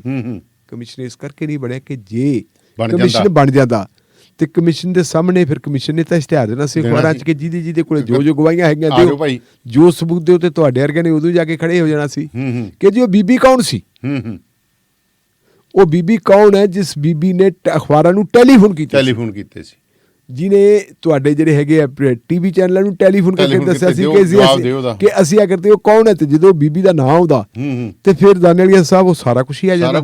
ਉਹ ਜਿਹੜਾ ਕੀ ਪਨ ਮੀਡੀਆ ਕਹਿੰਦੇ, ਉਹ ਪਨ ਮੀਡੀਆ ਦੇ ਵਿੱਚ ਫਿਰ ਜਿਹੜੀ ਇੱਕ ਲੰਬੀ ਲਿਸਟ ਹੈਗੀ ਜਿਨ੍ਹਾਂ ਦੇ ਕਹਿੰਦੇ ਐਡਰੈਸਾਂ ਦਾ ਵੀ ਨਹੀਂ ਪਤਾ, ਉਹ ਇਹ ਤਾਂ ਮਾਨਕ ਗੋਇਲ ਕਹਿ ਰਹੇ ਹੈ ਨਾ ਕਿ ਜੀ ਮੈਂ ਮੰਗੀ ਸੀਗੀ RTI ਤੇ ਵਿੱਚ ਤੋਂ ਐਡਰੈਸਾਂ ਦਾ ਨਹੀਂ ਪਤਾ, ਬੰਦੇ ਕੌਣ ਹੈ, ਬਸ ਨਾਂ ਹੈ ਤੇ ਸੈਲਰੀ ਨਿਕਲਦੀ, ਇਹ ਸਾਰਾ ਕੁਝ ਹੁੰਦਾ ਸੀ। ਉਹਦਾ ਕਰਕੇ ਜਿਹੜੀ ਹੈਗੀ ਹੈ ਜਿਹੜਾ ਜੁਡੀਸ਼ੀਅਲ ਜਿਹੜੀ ਹੈ ਇਨਕੁਆਰੀ, ਜੇ ਸਿਟਿੰਗ ਜੱਜ ਨਹੀਂ ਮਿਲੇ, ਇਸ ਦਾ ਰਿਟਾਇਰਡ ਜੱਜ ਤੋਂ ਨਾ ਕਰਵਾਉਣ ਦਾ ਕਾਰਨ ਇੱਕ ਇਹ ਵੀ ਹੈ। ਔਰ ਇਹਦਾ ਪ੍ਰਤੀਕਰਮ ਹੋਇਆ ਜੀ। ਪ੍ਰਤੀਕਰਮ ਤੁਸੀਂ ਦੇਖਿਆ ਹੋਣਾ ਕਿ ਪਿਛਲੇ ਦਿਨਾਂ ਦੇ ਵਿੱਚ ਸਿੱਧੂ ਮੂਸੇਵਾਲੇ ਦੇ ਬਾਪ ਬਲਕੌਰ ਸਿੰਘ ਨੇ ਜੀ, ਕਿਉਂਕਿ ਤੁਹਾਨੂੰ ਪਤਾ ਹਰ ਐਤਵਾਰ ਲੋਕ ਉੱਥੇ ਦੇਸ਼ ਵਿਦੇਸ਼ ਚੋਂ ਆਉਂਦੇ ਆ, ਜਿੱਥੇ ਉਹਦਾ ਸੰਸਕਾਰ ਹੋਇਆ ਸੀ ਉਹਦੇ ਖੇਤ ਦੇ ਵਿੱਚ, ਤੇ ਉੱਥੇ ਇਕੱਠੇ ਹੁੰਦੇ ਆ ਬਿਲਕੁਲ। ਔਰ ਉਹ ਪਰਿਵਾਰ ਦੀ ਇੱਕ ਰਵਾਇਤ ਬਣ ਗਈ ਹੈ, ਚਾਹੇ ਬਲਕੌਰ ਸਿੰਘ ਆਪ, ਚਾਹੇ ਸਿੱਧੂ ਦੀ ਮਾਂ ਚਰਨ ਕੌਰ ਸਰਪੰਚ ਹੈ ਪਿੰਡ ਦੀ, ਉਹ ਜਦੋਂ ਉੱਥੇ ਬੋਲਦੇ ਆ ਲੋਕਾਂ ਨੂੰ ਆਪਣੀ ਗੱਲ ਨਵੀਂ ਕਹਿੰਦੇ ਆ, ਕੁਛ ਨਾ ਕੁਛ ਕਹਿੰਦੇ ਆ ਜੀ। ਔਰ ਬਲਕੌਰ ਸਿੰਘ ਉਹਨਾਂ ਨੇ ਕਹਿਤਾ ਸੀ ਯਾਰ ਜੇ ਆਹੀ ਗੱਲ ਰਹੀ, ਇਨਸਾਫ ਨਾ ਮਿਲਿਆ ਤਾਂ ਅਸੀਂ ਮੀਆਂ ਬੀਬੀ ਇਹ ਦੇਸ਼ ਛੱਡਣ ਵਾਸਤੇ ਮਜਬੂਰ ਹੋ ਜਾਵਾਂਗੇ, ਤੇ ਭਾਵੇਂ ਸਾਨੂੰ ਬੰਗਲਾਦੇਸ਼ ਜਾਣਾ ਪੈ ਜਾਏ। ਉਹਨਾਂ ਨੇ ਇਹ ਗੱਲ ਕਹਿ ਦਿੱਤੀ ਸੀ। ਖੈਰ ਪ੍ਰੈਸ਼ਰ ਪਿਆ, IG ਸਾਹਿਬ ਜਿਹੜੇ ਹੈਗੇ ਆ ਸਿੱਟ ਦੇ ਮੁਖੀ ਸਰਦਾਰ ਜਸਕਰਨ ਸਿੰਘ ਹੋਣੀ ਜਾ ਕੇ ਆਏ, ਉਹਨਾਂ ਨੇ ਕਈ ਘੰਟੇ ਉਹਨਾਂ ਨਾਲ ਕੋਸ਼ਿਸ਼ ਕੀਤੀ, ਥੋੜਾ ਜਿਹਾ ਉਹਨਾਂ ਠੰਡੇ ਹੋਣ ਤੋਂ ਬਾਅਦ ਫਿਰ ਅਗਲੇ 2 ਦਿਨ ਜਿਹੜੇ ਪ੍ਰੋਗਰਾਮਾਂ ਤੋਂ ਬਾਅਦ ਸਿੱਧੂ ਮੂਸੇਵਾਲੇ ਦੀ ਮਾਂ ਨੇ ਕਹਿਤਾ ਸੀ ਨਹੀਂ ਇਹ ਦੇਸ਼ ਵੀ ਸਾਡਾ, ਅਸੀਂ ਇੱਥੇ ਰਹਾਂਗੇ ਕਿਤੇ ਨਹੀਂ। ਪਰ ਅੱਜ ਕੱਲ ਉਹ ਇੰਗਲੈਂਡ ਦੇ ਦੌਰੇ ਤੇ ਗਏ, ਉੱਥੇ ਜਾ ਕੇ ਉਹ ਮਿਲਦੇ ਵੀ ਹੈ, ਔਰ ਤੁਸੀਂ ਦੇਖੋ ਕਿ ਇੰਗਲੈਂਡ ਦੇ ਦੌਰੇ ਤੇ ਉਹਨਾਂ ਨੂੰ ਕੀ ਕਹਿੰਦੇ ਨੇ, ਰੈਪਰ। ਹਾਂਜੀ ਰੈਪਰ, ਹਾਂਜੀ। ਇੱਕ ਰੈਪਰ, ਉਹਦਾ ਨਾਮ ਮੇਰੇ ਹੁਣ ਦਿਮਾਗ ਤੇ ਨਹੀਂ ਚੜ ਰਿਹਾ, ਉਹ ਆਪਣਾ ਇਹਦੇ ਚ ਕਹਾਂਗੇ ਅਫਰੀਕੀ ਭਾਈਚਾਰੇ ਚੋਂ ਉਹ ਰੈਪਰ ਵੀ ਆ ਕੇ ਜਿਹੜਾ ਮੇਰੇ ਖਿਆਲ ਇਹ ਉਹੀ ਰੈਪਰ ਹੈ ਜਿਹੜਾ ਇੱਕ ਵਾਰੀ ਗਾਉਂਦਾ ਰੋਣ ਲੱਗ ਗਿਆ ਸੀ। ਸਿੱਧੂ ਮੂਸੇਵਾਲੇ ਦੇ ਉਹਨੇ ਗੀਤ ਵੀ ਗਾਏ ਸੀ ਤੇ ਜਿਹਦਾ ਬੜੀ ਚਰਚਾ ਹੋਈ ਸੀ, ਉਹਨੂੰ ਵੀ ਮਿਲੇ ਹੈ ਉੱਥੇ। ਉਹ ਸਾਡੇ ਭਾਈਚਾਰੇ ਦੇ ਲੋਕਾਂ ਨੂੰ, ਜਿਹੜਾ ਡਾਇਸਪੋਰਾ ਬਾਹਰ ਹੈਗਾ ਸਾਡਾ, ਉਹਨੂੰ ਸਾਰਿਆਂ ਨੂੰ ਮਿਲਦੇ ਆ ਜਾ ਕੇ ਸਾਰਾ ਕੁਝ। ਤੇ ਵੱਡੀ ਗੱਲ ਦਾਨੇ ਵਾਲੀਆ ਸਾਹਿਬ ਜਿਹੜੀ ਇੱਕ ਹੋਰ ਹੈ ਜੀ, ਕਿ ਉਹ ਮੁੰਡਾ ਸੰਦੀਪ ਸਿੰਘ ਨੰਗਲ ਅੰਬੀਆਂ ਉਹਦੇ ਪਰਿਵਾਰ ਨੂੰ ਵੀ ਜਾ ਕੇ ਮਿਲੇ ਹੈ। ਇਹ ਜਿਹੜਾ ਪ੍ਰੈਸ਼ਰ ਹੈ, ਇਹ ਪ੍ਰੈਸ਼ਰ ਛੋਟਾ ਨਹੀਂ, ਇਹ ਪ੍ਰੈਸ਼ਰ ਬਹੁਤ ਵੱਡਾ ਹੈ। ਔਰ ਇਹ ਪ੍ਰੈਸ਼ਰ ਜਿਹੜਾ ਹੁਣ ਮਜਬੂਰ ਕਰਦਾ, ਆਪਾਂ ਪਹਿਲਾਂ ਵੀ ਸ਼ਾਇਦ ਗੱਲ ਕੀਤੀ ਸੀ ਕਿ ਕਿਸਾਨ ਅੰਦੋਲਨ ਜੇ ਸਫਲ ਹੋਇਆ ਹੈ, ਉਹ ਜੇ ਆਪਾਂ ਕਹਿ ਦਈਏ ਇਕੱਲੇ ਪੰਜਾਬ ਦੇ ਕਿਸਾਨਾਂ ਦੇ ਸਿਰ ਤੇ ਹੋਇਆ, ਬਿਲਕੁਲ ਗਲਤ ਗੱਲ ਹੈ। ਪਹਿਲੀ ਗੱਲ ਤਾਂ ਸਾਰੇ ਦੇਸ਼ ਦੇ ਕਿਸਾਨਾਂ ਦਾ ਸਹਿਯੋਗ ਮਿਲਿਆ। ਫਿਰ ਸਾਰੀ ਦੁਨੀਆ ਦੇ ਵਿੱਚੋਂ ਕਿਹੜੀ ਪਾਰਲੀਮੈਂਟ ਹੈ ਜੀ ਜਿੱਥੇ ਰੌਲਾ ਨਹੀਂ ਪਿਆ, ਬਿਲਕੁਲ। ਕਿਹੜੀ ਸੜਕ ਹੈ ਜਿਹੜੀਆਂ ਰਾਜਧਾਨੀਆਂ ਦੀ ਜਿੱਥੇ ਟਰੈਕਟਰ ਨਹੀਂ ਗੂੰਜੇ, ਜਰਮਨ ਚ ਦੇਖ ਲਓ, ਕਿਤੇ ਵੀ ਨਿਊਜ਼ੀਲੈਂਡ ਚ ਦੇਖੋ, ਸਾਰੇ ਦੇ ਸਾਰੇ ਲੋਕ ਜੋ ਸੜਕਾਂ ਤੇ ਆ ਗਏ ਸੀ। ਉਸ ਕੌਮਾਂਤਰੀ ਪ੍ਰੈਸ਼ਰ ਨੇ ਨਰਿੰਦਰ ਮੋਦੀ ਸਾਹਿਬ ਨੂੰ ਮਜਬੂਰ ਕੀਤਾ ਸੀ ਕਿ ਬਾਬੇ ਨਾਨਕ ਦੇ ਪ੍ਰਕਾਸ਼ ਪੁਰਬ ਦੇ ਉੱਤੇ ਉਹਨੇ ਕਾਲੇ ਕਾਨੂੰਨ ਵਾਪਸ ਲੈਣ ਦਾ ਵੀ ਐਲਾਨ ਕੀਤਾ ਸੀ ਤੇ ਆਪਣੀ ਗਲਤੀ ਦਾ ਅਹਿਸਾਸ ਵੀ ਕੀਤਾ ਸੀ। ਸੋ ਜਿਹੜਾ ਕੌਮਾਂਤਰੀ ਪ੍ਰੈਸ਼ਰ ਹੈ ਨਾ, ਇਹ ਕੌਮਾਂਤਰੀ ਪ੍ਰੈਸ਼ਰ ਬੜਾ ਕੁਛ ਕਰਵਾ ਦਿੰਦਾ। ਇਹੀ ਕਾਰਨ ਹੈ ਕਿ ਹੁਣ ਜਿਹੜਾ ਇਹਨਾਂ ਨੇ ਕਿਹਾ ਜੀ ਅਸੀਂ ਉਹ ਰੈੱਡ ਕਾਰਨਰ ਨੋਟਿਸ ਜਾਰੀ ਕੀਤਾ, ਛੇਤੀ ਕੀਤੇ ਰੈੱਡ ਕਾਰਨਰ ਨੋਟਿਸ ਜਾਰੀ ਨਹੀਂ ਹੁੰਦੇ। ਆਪਣੇ ਉਹ ਲੁੱਕ ਆਊਟ ਸਰਕੂਲਰ ਤਾਂ ਜਾਰੀ ਕਰਦੇ, ਉਹ ਤਾਂ ਆਪਦੀ ਮਰਜ਼ੀ ਹੈ, ਉਹ ਤਾਂ ਥਾਣੇਦਾਰੀ ਕਰਨ ਦਾ ਹੁੰਦਾ ਹੈ। ਪਰ ਉਹ ਜਿਹੜਾ ਹੈ ਨਾ, ਉਹ ਜਿਹੜਾ ਹੈਗਾ ਰੈੱਡ ਕਾਰਨਰ ਨੋਟਿਸ, ਉਹ ਇੰਟਰਪੋਲ ਹੀ ਕਰਦੀ ਹੈ ਤੇ ਇੰਟਰਪੋਲ ਛੇਤੀ ਨਹੀਂ ਕਰਦੀ। ਔਰ ਜਦੋਂ ਸਰਕਾਰਾਂ ਫਿਰ ਸਰਕਾਰ ਹੁੰਦੀਆਂ, ਸਰਕਾਰਾਂ ਉਦੋਂ ਹੀ ਸਰਕਾਰ ਹੁੰਦੀਆਂ। ਤੁਸੀਂ ਯਾਦ ਕਰੋ, ਘਿਰ ਗਿਆ ਗੋਲਡੀ ਬਰਾੜ, ਨਿਕਲ ਨਹੀਂ ਸਕਦਾ। ਇੱਕ ਨਾ ਦੋ ਨਾਂ ਹੋਰ ਆ ਰਹੇ ਹੈ। ਜਿਹੜਾ ਚਿੱਟੇ ਵਾਲਾ ਮਾਮਲਾ ਚੱਲਦਾ ਸੀ, ਜਿੱਥੇ ਟਾਰਗੇਟ ਕੀਤਾ ਗਿਆ ਸੀ ਵਿਕਰਮ ਸਿੰਘ ਮਜੀਠੀਆ ਨੂੰ ਠੋਕ ਕੇ, ਔਰ ਵਿਕਰਮ ਸਿੰਘ ਮਜੀਠੀਆ ਉਹਦੇ ਅੰਦਰ ਵੀ ਗਏ ਸੀ, ਉੱਥੇ ਦੋ ਨਾਂ ਆਉਂਦੇ, ਵੈਸੇ ਤਾਂ ਨਾਂ ਕਈ ਹੈ ਜਿਹੜੇ ਵਿਦੇਸ਼ਾਂ ਦੇ ਵਿੱਚ ਬੈਠੇ ਵੀ ਉਹ ਕਾਰੋਬਾਰ ਨਾਲ ਜੁੜੇ ਹੋਏ ਆ ਇਹਦੇ ਡਰੱਗਸ ਦੇ ਨਾਲ।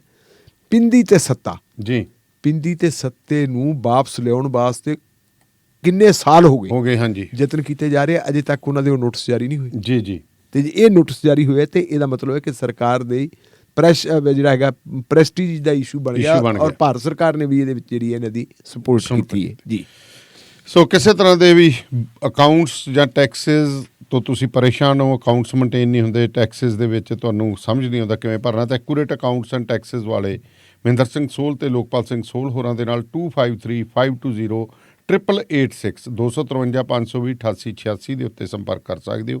ਇਹਨਾਂ ਦੀ ਲੋਕੇਸ਼ਨ ਹੈ ਜੀ 104 ਐਵੀਨਿਊ ਕੈਂਟ ਵਾਸ਼ਿੰਗਟਨ ਦੇ ਵਿੱਚ। ਪੰਜਾਬੀ ਦੇ ਵਿੱਚ ਬੇਝਿਜਕ ਹੋ ਕੇ ਤੁਸੀਂ ਅਪਾਇੰਟਮੈਂਟ ਬਣਾ ਸਕਦੇ ਹੋ। ਵਾਸ਼ਿੰਗਟਨ ਫਰੇਟ ਸਰਵਿਸ ਜਿਹੜੀ ਸੈਟਲ ਏਰੀਆ ਦੇ ਵਿੱਚ ਓਨਰ ਆਪਰੇਟਰ ਤੇ ਡਰਾਈਵਰ ਹਾਇਰ ਕਰ ਰਹੀ ਹੈ ਜੀ। ਬੋਨਸ ਬਹੁਤ ਵਧੀਆ ਦਿੰਦੇ ਨੇ, ਪੰਜਾਬੀ ਦੇ ਵਿੱਚ ਡਿਸਪੈਚ ਕਰਦੇ ਨੇ। ਗੁਰਵਿੰਦਰ ਧਾਲੀਵਾਲ ਹੋਰਾਂ ਦੇ ਨਾਲ 206 3544060 ਤੇ ਜਗਦੇਵ ਸੰਧੂ ਹੋਰਾਂ ਨਾਲ 253266 6924 ਤੇ ਕਾਲ ਕਰ ਸਕਦੇ ਹੋ। ਤੇ ਹੁਣ ਅਗਲੀ ਗੱਲ ਕਰਦੇ ਹਾਂ ਜੀ ਆਪਾਂ ਮੋਰਬੀ ਹਾਦਸੇ ਦੀ। ਕਹਿੰਦੇ ਮੋਰਬੀ ਹਾਦਸਾ ਨੇ ਵੀ ਬਹੁਤ ਜਿਹੜੀਆਂ ਉਂਗਲਾਂ ਆਪਣੇ ਵੱਲ ਕੀਤੀਆਂ ਨੇ, ਆਪਦੇ ਵੀ ਮੋਰਬੀ ਵੱਲ ਨੂੰ ਕੀਤੀਆਂ ਨੇ ਜੀ। ਤੇ ਹੁਣ ਸੁਪਰੀਮ ਕੋਰਟ ਨੇ ਵੀ ਹਾਈ ਕੋਰਟ ਵੱਲ ਨੂੰ ਕਹਿਤੀ ਹੈ ਉਂਗਲ ਚੱਕ ਕੇ ਵੀ ਭਾਈ ਕਰੋ ਧਿਆਨ ਉਧਰ ਨੂੰ। ਬਿਲਕੁਲ ਦਾਨੇਵਾਲੀਆ ਸਾਹਿਬ, ਅਸਲ ਦੇ ਵਿੱਚ ਜਿਹੜਾ ਮੋਰਬੀ ਵਾਲਾ ਪੁਲ ਹੈ, ਮੋਰਬੀ ਵਾਲਾ ਪੁਲ ਜਿਹੜਾ ਇਹਨੂੰ ਕਿਹੜੇ ਸਸਪੈਂਸ਼ਨ ਪੁਲ ਕਹਿੰਦੇ ਹੁੰਦੇ, ਕੀ ਕੁਛ ਝੂਲੇ ਵਾਲਾ ਗੁਰਮੁਖੀ ਪੰਜਾਬੀ ਜਿਹੜੇ ਝੂਲੇ ਵਾਲਾ ਜਿਹੜਾ ਤਾਰਾਂ ਨਾਲ ਬੰਨਿਆ ਹੁੰਦਾ, ਝੂਲਦਾ ਹੁੰਦਾ, ਉਹ ਪੁਲ ਹੈ ਤੇ ਅੰਗਰੇਜ਼ਾਂ ਵੇਲੇ ਦਾ ਪੁਲ ਹੈ ਜੀ। ਤੇ ਖੈਰ ਮੱਛੂ ਕੁਛ ਇਹੋ ਜਿਹਾ ਦਰਿਆ ਹੈ ਜਿਸ ਦਰਿਆ ਦੇ ਉੱਤੇ ਉਹ ਪੁਲ ਬਣਿਆ ਹੋਇਆ ਸੀ। ਉਹ ਪੁਲ ਮੁਰੰਮਤ ਭਾਲਦਾ ਸੀ। ਮੁਰੰਮਤ ਵਾਸਤੇ ਕਹਿੰਦੇ ਜੀ ਜਿਹੜੀ ਉੱਥੋਂ ਦੀ ਨਗਰ ਨਿਗਮ ਹੈ ਜਾਂ ਨਗਰ ਕੌਂਸਲ ਹੈ, ਉਹ ਕਹਿੰਦੇ ਜੀ ਕਰਵਾ ਲੈਣੇ। ਉਹਨਾਂ ਨੇ ਜੀ ਉਹ ਕੰਮ ਦੇਤਾ ਵਿਦਾਊਟ ਟੈਂਡਰ ਕੱਢਿਆ ਤੇ ਕਿਸੇ ਵਗੈਰਾ ਤੇ ਇੱਕ ਕੰਪਨੀ ਨੂੰ ਦਿੱਤਾ, ਲਓ ਜੀ ਆਹ ਕੰਮ ਕਰ ਲਓ ਜੀ। ਹੈਰਾਨੀ ਇਸ ਗੱਲ ਦੀ ਹੈ ਕਿ ਜਿਹੜੀ ਕੰਪਨੀ ਨੂੰ ਇਹ ਕੰਮ ਦਿੱਤਾ ਉਹਦੇ ਕੋਲ ਤਜਰਬਾ ਇੱਕ ਦਿਨ ਦਾ ਵੀ ਹੈ ਨਹੀਂ ਸੀ ਪੁਲਾਂ ਦੀ ਮੁਰੰਮਤ ਦਾ। ਔਰ ਮੁੱਖ ਤੌਰ ਦੇ ਉੱਤੇ ਕੰਪਨੀ ਜਿਹੜੀ ਹੈਗੀ ਘੜੀਆਂ ਬਣਾਉਂਦੀ ਹੁੰਦੀ ਸੀ। ਅੱਛਾ ਜੀ, ਘੜੀਆਂ ਵਾਲਿਆਂ ਨੂੰ ਦੇਤਾ, ਘੜੀਆਂ ਵਾਲਿਆਂ ਨੂੰ ਦੇਤਾ ਕਿ ਜਿਨ੍ਹਾਂ ਨੇ ਨਿੱਕੇ ਨਿੱਕੇ ਪੁਰਜੇ ਜੋੜ ਕੇ ਕੰਮ ਕਰਨਾ ਤੇ ਉਹਨਾਂ ਨੂੰ ਕਹਿੰਦਾ ਵੀ ਤੁਸੀਂ ਆਹ ਗੱਲ ਕਰ ਲਓ, ਕਹਿੰਦੇ ਜੀ ਕਰ ਲੈਣੇ ਜੀ। ਜਿਹੜੇ ਇਸ ਕਿਸਮ ਦੇ ਪੁਲ ਹੁੰਦੇ ਆ ਉਹਨਾਂ ਨੂੰ ਪੁਲਾਂ ਨੂੰ ਹਲਕੇ ਰੱਖਿਆ ਜਾਂਦਾ ਹੈ ਤੇ ਹਲਕੇ ਰੱਖਣ ਦਾ ਸਭ ਤੋਂ ਵਧੀਆ ਤਰੀਕਾ ਇਹ ਹੈ ਕਿ ਉਹ ਪੁਲ ਲੱਕੜ ਦੇ ਹੋਣ। ਲੱਕੜ ਦੇ ਹੁੰਦੇ ਉਹਦੇ ਵਿੱਚ ਲੱਕੜ ਦਾ ਇਸਤੇਮਾਲ ਜ਼ਿਆਦਾ ਹੁੰਦਾ। ਸਮੁੰਦਰੀ ਜਹਾਜ਼ਾਂ ਨੂੰ ਆਪਾਂ ਦੇਖਦੇ ਹਾਂ, ਸਮੁੰਦਰੀ ਜਹਾਜ਼ਾਂ 'ਚ ਵੀ ਲੱਕੜ ਜ਼ਿਆਦਾ ਇਸਤੇਮਾਲ ਕੀਤੀ ਜਾਂਦੀ ਹੈ। ਉਹ ਇਹ ਹੈ ਕਿ ਉਹ ਡੁੱਬੇ ਲੱਕੜ ਤਰ ਜਾਂਦੀ ਹੈ। ਤਾਂ ਲੋਹੇ ਦੇ ਬਣ ਗਏ, ਪਰ ਪਹਿਲਾਂ ਲੱਕੜ ਦੇ ਹਾਂ, ਹੁੰਦੇ ਪਹਿਲਾਂ ਲੱਕੜ ਦੇ ਸੀ, ਕਿਸ਼ਤੀਆਂ ਵੀ ਲੱਕੜ ਦੀਆਂ, ਲੱਕੜ ਤਰ ਜਾਂਦੀ ਹੈ, ਲੋਹਾ ਡੁੱਬ ਜਾਂਦਾ। ਹਾਂ, ਛੋਟੀਆਂ ਕਿਸ਼ਤੀਆਂ ਤਾਂ ਅੱਜ ਵੀ ਲੱਕੜ ਦੀਆਂ ਜਾਂ ਫਾਈਬਰ ਦੀਆਂ ਆ ਗਈਆਂ। ਹਾਂਜੀ। ਤੇ ਉਹ ਹੁਣ ਉਹ ਜਿਹੜੇ ਜਿਨ੍ਹਾਂ ਨੂੰ ਪਤਾ ਹੀ ਨਹੀਂ ਸੀ ਕਿ ਕੀ ਕਰਨਾ, ਤੇ ਉਹਨਾਂ ਨੇ ਜੀ ਫਿਰ ਉਹ ਕੀ ਕੀਤਾ, ਉਹਨਾਂ ਨੇ ਲੱਕੜ ਦੀ ਥਾਂ ਦੇ ਉੱਤੇ ਕਈ ਜਿਹਨੂੰ ਆਪਾਂ ਕਹਾਂਗੇ ਨਾ ਪਲੇਟਾਂ ਜੋੜ ਕੇ ਅੱਛਾ ਜੀ, ਧਾਤ ਦੀਆਂ ਲਾਤੀਆਂ। ਅੱਛਾ। ਤੇ ਉਹਦਾ ਰੇਟ ਆਪਣਾ ਜਿਹੜਾ ਵੇਟ ਆ ਵੱਧ ਗਿਆ। ਤੇ ਫਿਰ ਗੱਲ ਇਹ ਕੀਤੀ ਕਿ ਜਿੰਨੇ ਦਿਨ ਉਹਨੂੰ ਬੰਦ ਰੱਖਣਾ ਚਾਹੀਦਾ ਸੀ ਕਿ ਉਹਨੂੰ ਪੱਕ ਲੈਣ ਦਿਓ, ਉਹ ਵੀ ਨਾ ਰੱਖਿਆ ਜੀ। ਕੋਈ ਤਿਉਹਾਰ ਆ ਗਿਆ ਤੇ ਤਿਉਹਾਰ ਵੇਲੇ ਵੀ ਚਲੋ ਕਮਾ ਲਈਏ 4 ਪੈਸੇ, ਕਿਉਂਕਿ ਜਿਹੜੀ ਕੰਪਨੀ ਨੂੰ ਕੰਮ ਦਿੱਤਾ ਸੀ ਉਹਨੇ ਤਾਂ ਕਮਾਈ ਕਰਨੀ ਹੈ ਜੀ। ਉਸ ਕੰਪਨੀ ਨੂੰ ਨਾਲੇ ਇਖਤਿਆਰ ਵੀ ਦਿੱਤਾ ਸੀ ਕਿ ਤੁਸੀਂ ਟਿਕਟਾਂ ਲੈਣੀਆਂ, ਤੁਸੀਂ ਆਪਦੀਆਂ ਕਿਰਾਇਆ ਭਾੜਾ ਭਾਈ ਤੁਸੀਂ ਲੈਣਾ, ਜਿਵੇਂ ਆਪਣੀ ਆ ਟੋਲ ਟੈਕਸ ਵਾਲੀਆਂ ਸੜਕਾਂ ਬਣਾਈਆਂ ਵੀ ਤੁਸੀਂ ਸਾਰਾ ਕੁਝ ਕਰਨਾ। ਉਹਨਾਂ ਨੇ ਕਿਹਾ ਵੀ ਆਪਾਂ ਕਮਾ ਲਈਏ ਜੀ, ਤੇ ਉਹਨਾਂ ਨੇ ਜੀ ਉਹ ਕਮਾਉਣ ਵਾਸਤੇ ਆਪਣਾ ਸਿਲਸਿਲਾ ਗਿਰਤਾ ਤੇ ਲੋਕ ਚੜ ਗਏ ਜ਼ਿਆਦਾ। ਕੋਈ ਤਿਉਹਾਰ ਦਾ ਦਿਨ ਸੀ, ਹੋਇਆ ਕਿ ਪੁਲ ਟੁੱਟ ਗਿਆ ਤੇ ਪੁਲ ਟੁੱਟ ਕੇ ਲੋਕ ਦਰਿਆ 'ਚ ਡਿੱਗ ਪਏ ਜੀ। ਤੇ ਟੋਟਲ ਜਿਹੜੀ ਸਰਕਾਰੀ ਅੰਕੜੇ ਕਹਿੰਦੇ 141 ਮੌਤਾਂ ਹੋ ਗਈਆਂ। ਦੱਸੋ, ਇੰਨੇ ਤਾਂ ਬੰਦੇ ਹੀ ਨਹੀਂ ਕਹਿੰਦੇ ਚੜ੍ਹ ਸਕਦੇ ਸੀ। ਹਾਂ, ਜਿੰਨੇ ਚੜ੍ਹ ਨਹੀਂ ਸਕਦੇ ਸੀ ਉਹ ਬੰਦੇ ਕੁਛ 141 ਮੌਤਾਂ ਹੋ ਗਈਆਂ। ਇਸ ਮਾਮਲੇ ਦੇ ਵਿੱਚ ਕਹਿੰਦੇ ਜੀ ਕੇਸ ਵੀ ਰਜਿਸਟਰ ਕਰ ਲਿਆ ਜੀ, ਪਰ ਕੇਸ ਰਜਿਸਟਰ ਕਰਕੇ ਜਿਹੜੇ ਕੰਪਨੀ ਦੇ ਵੱਡੇ ਮਾਲਕ ਸੀ ਜਿਨ੍ਹਾਂ ਨੇ ਮੁਨਾਫਾ ਕਮਾਉਣਾ ਸੀ ਉਹਨਾਂ ਦੇ ਕੋਈ ਕਾਰਵਾਈ ਨਹੀਂ ਕੀਤੀ। ਜਿਹੜੇ ਉਹਨਾਂ ਨੇ ਕਰਿੰਦੇ ਰੱਖੇ ਸੀ, ਅੱਛਾ ਜੀ, ਵਰਕਰ ਰੱਖੇ ਸੀ ਕਿ ਤੁਸੀਂ ਕੰਮ ਕਰਨਾ, ਉਹ ਕਹਿੰਦੇ ਜੀ ਕਸੂਰ ਇਹਨਾਂ ਦਾ ਹੈ। ਹੁਣ ਉਹ ਵਰਕਰ ਜਿਹੜੇ ਪੈਸੇ ਇਕੱਠੇ ਕਰਦੇ ਸੀ ਜੀ, ਜਿਹੜੀ ਉਹਨਾਂ ਨੇ ਦੌਲਤ ਇਕੱਠੀ ਕਰਨੀ ਆਪਦੇ ਘਰੇ ਤਾਂ ਉਹਨਾਂ ਨੇ ਲੈ ਕੇ ਨਹੀਂ ਜਾਣੀ, ਉਹਨਾਂ ਨੇ ਤਾਂ ਮਾਲਕਾਂ ਦੀ ਜੇਬ ਚ ਪਾਉਣੀ ਹੈ। ਤੇ ਮਾਲਕਾਂ ਨੇ ਜਿਹੜੀ ਉਹਨਾਂ ਨੇ ਕਮਾਈ ਕੀਤੀ ਹੈ, ਮੰਨ ਲਓ ਇੱਕ ਵਰਕਰ ਨੇ 10,000 ਰੁਪਏ ਦੀ ਕਮਾਈ ਕਰਤੀ ਜੀ, ਉਸ 10,000 ਦੇ ਵਿੱਚ ਉਹਨੂੰ ਕਿੰਨੇ ਪੈਸੇ ਦੇਣੇ ਹੈ? ਉਹਨੂੰ ਦੇ ਦੇਣਾ 200-250 ਰੁਪਇਆ ਵੀ ਤੂੰ ਰੋਟੀ ਖਾ, ਲੀਲੇ ਕੱਪੜੇ ਪਾ, ਆਪਦੇ ਜਵਾਕਾਂ ਨੂੰ ਰੋਟੀ ਖਵਾ ਲੈ, ਬਸ ਤੇਰੀ ਔਕਾਤ ਹੈ ਨਹੀਂ। ਉਹਦੀ ਔਕਾਤ ਦਿਖਾ ਕੇ ਉਹ ਵਿਚਾਰੇ ਤਾਪਤੇ ਨੇ ਢਿੱਡ ਨੂੰ ਦੀ ਅੱਗ ਬੁਝਾਉਣ ਵਾਸਤੇ ਨੌਕਰੀ ਕਰਦੇ ਸੀ। ਉਹਨਾਂ ਦੇ ਵਿੱਚ ਜੀ ਇੱਕ ਤਾਂ ਟਿਕਟਾਂ ਕੱਟਣ ਵਾਲੇ ਠੋਕਤੇ, ਅੱਛਾ ਜੀ, ਇੱਕ ਜਿਹੜੇ ਸਿਕਿਉਰਿਟੀ ਵਾਲੇ ਉਹ ਠੋਕਤੇ ਵੀ ਤੁਸੀਂ ਰੋਕੇ ਕਿਉਂ ਨਹੀਂ। ਤੇ ਜਿਨ੍ਹਾਂ ਨੇ ਬਣਾਇਆ, ਜਿਨ੍ਹਾਂ ਨੇ ਫੈਸਲਾ ਕੀਤਾ, ਉਹਨਾਂ ਦੇ ਖਿਲਾਫ ਕੋਈ ਕਾਰਵਾਈ ਨਹੀਂ ਕੀਤੀ। ਅਗਲੀ ਗੱਲ, ਜਿਨ੍ਹਾਂ ਇੰਜੀਨੀਅਰਾਂ ਨੇ ਦੀ ਇਹ ਡਿਊਟੀ ਸੀ ਕਿ ਉਹਨਾਂ ਨੇ ਆਪਣੀ ਨਿਗਰਾਨੀ 'ਚ ਬਣਾਉਣਾ, ਉਹਨਾਂ ਨੂੰ ਕਿਸੇ ਨੂੰ ਨਹੀਂ ਬੁਲਾਇਆ। ਅੱਛਾ ਜੀ। ਅਗਲੀ ਗੱਲ ਕਿ ਜਿਨ੍ਹਾਂ ਨੇ ਫਿਟਨੈਸ ਸਰਟੀਫਿਕੇਟ ਦੇਣਾ ਸੀ, ਉਹਨਾਂ ਨੂੰ ਵੀ ਨਹੀਂ ਕਿਸੇ ਨੇ ਬੁਲਾਇਆ। ਵਿਦਾਊਟ ਫਿਟਨੈਸ ਸਰਟੀਫਿਕੇਟ ਤੇ ਜੇ ਉਹ ਸ਼ੁਰੂ ਹੋ ਗਿਆ ਤੇ ਉਹਨਾਂ ਨੇ ਰੋਕਿਆ ਕਿਉਂ ਨਹੀਂ? ਉਹਨਾਂ ਦੇ ਖਿਲਾਫ ਕਿਸੇ ਦੇ ਕੋਈ ਕਾਰਵਾਈ ਨਹੀਂ ਕੀਤੀ। ਇਹ ਮਾਮਲਾ ਹੋ ਗਿਆ। ਖੈਰ ਇਹਦਾ ਇੱਕ ਪੱਖ ਇਹ ਹੈ ਕਿ ਗੁਜਰਾਤ ਦੀ ਹਾਈ ਕੋਰਟ ਨੇ ਇਹਦਾ ਨੋਟਿਸ ਲੈ ਲਿਆ ਜੀ, ਤੇ ਉਹਨਾਂ ਨੇ ਨੋਟਿਸ ਲੈ ਕੇ ਸਰਕਾਰ ਦੀ ਜਵਾਬ ਤਲਬੀ ਕਰ ਲਈ। ਹੁਣ ਕੁਝ ਲੋਕ, ਇੱਕ ਤਾਂ ਜਿਵੇਂ ਆਪਣੀ ਹੁੰਦੀ ਹੈ ਕਿ ਪਬਲਿਕ ਇੰਟਰਸਟ ਲਿਟੀਗੇਸ਼ਨ ਜੀ, ਬਿਲਕੁਲ, ਤੇ ਕੁਝ ਉਹ ਲੋਕ ਜਿਹੜੇ ਹੈਗੇ ਆ ਜਿਨ੍ਹਾਂ ਦੇ ਨੇੜਲੇ ਕਰੀਬੀ ਇਸ ਦੁਖਾਂਤ ਦੇ ਵਿੱਚ ਮਾਰੇ ਗਏ ਸੀ ਜੀ, ਉਹ ਸੁਪਰੀਮ ਕੋਰਟ ਪਹੁੰਚ ਗਏ। ਉਹਨਾਂ ਨੇ ਜੀ ਸੁਪਰੀਮ ਕੋਰਟ ਜਾ ਕੇ ਪਟੀਸ਼ਨਾਂ ਦਾਇਰ ਕਰਤੀਆਂ, ਲਓ ਜੀ ਸਾਡੀਆਂ ਪਟੀਸ਼ਨਾਂ ਦੇ ਉੱਤੇ ਗੌਰ ਫਰਮਾਓ ਜੀ।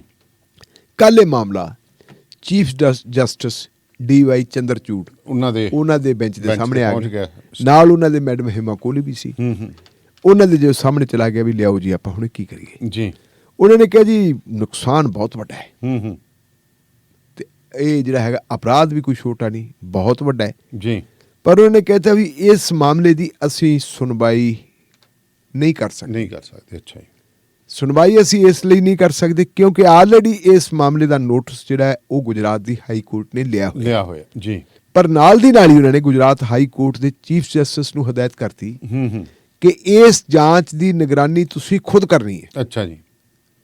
ਔਰ ਇਹਦੀ ਨਿਗਰਾਨੀ ਜਿਹੜੀ ਹੈਗੀ ਉਹ ਵੀਕਲੀ ਕਰਨੀ ਹੈ। ਹਫ਼ਤੇ ਦੇ ਵਿੱਚ ਕੀ ਜਾਂਚ ਦੀ ਪ੍ਰਗਤੀ ਕਿੰਨੀ ਹੋਈ ਹੈ ਜੀ। ਉਹ ਕਹਿੰਦੇ ਆਮ ਤੌਰ ਤੇ ਫਿਰ ਉਹਨਾਂ ਨੇ ਡਿਮਾਂਡ ਇਹ ਕੀਤੀ ਸੀ, ਕਹਿੰਦੇ ਜੀ ਇੱਕ ਕਮਿਸ਼ਨ ਬਣਾਇਆ ਜਾਵੇ। ਅੱਛਾ ਜੀ। ਕਿ ਕਮਿਸ਼ਨ ਦੀ ਜਾਂਚ ਕਰੇ ਤੇ ਕਮਿਸ਼ਨ ਸੁਝਾਅ ਦੇਵੇ ਕਿ ਅਗਾਂਹ ਨੂੰ ਕੁਛ ਨਾ ਹੋਵੇ। ਦਾਨੇਵਾਲੀਆ ਸਾਹਿਬ ਇੱਥੇ ਨਾ ਮੇਰੇ ਦਿਲ ਦੀ ਗੱਲ ਕਰਤੀ ਚੀਫ ਜਸਟਿਸ ਨੇ ਜੀ। ਚੀਫ ਜਸਟਿਸ ਸਾਹਿਬ ਕਹਿੰਦੇ ਨਹੀਂ, ਕਮਿਸ਼ਨ ਨਹੀਂ ਜੀ। ਬਹੁਤੇ ਵਾਰੀ ਕਹਿੰਦੇ ਕਮਿਸ਼ਨ ਮਿੱਟੀ ਪਾਉਣ ਦਾ ਕੰਮ ਕਰਦੇ ਨੇ। ਜਦੋਂ ਕਿਸੇ ਮਾਮਲੇ ਨੂੰ ਦਬਾਉਣਾ ਹੁੰਦਾ ਹੈ ਉਦੋਂ ਕਮਿਸ਼ਨ ਬਣਾ ਦਿਓ ਜੀ। ਦਾਨੇਵਾਲੀਆ ਸਾਹਿਬ ਇੱਥੇ ਮੈਂ ਤੁਹਾਡੇ ਧਿਆਨ 'ਚ ਇੱਕ ਹੋਰ ਗੱਲ ਲੈ ਕੇ ਆਉਣਾ।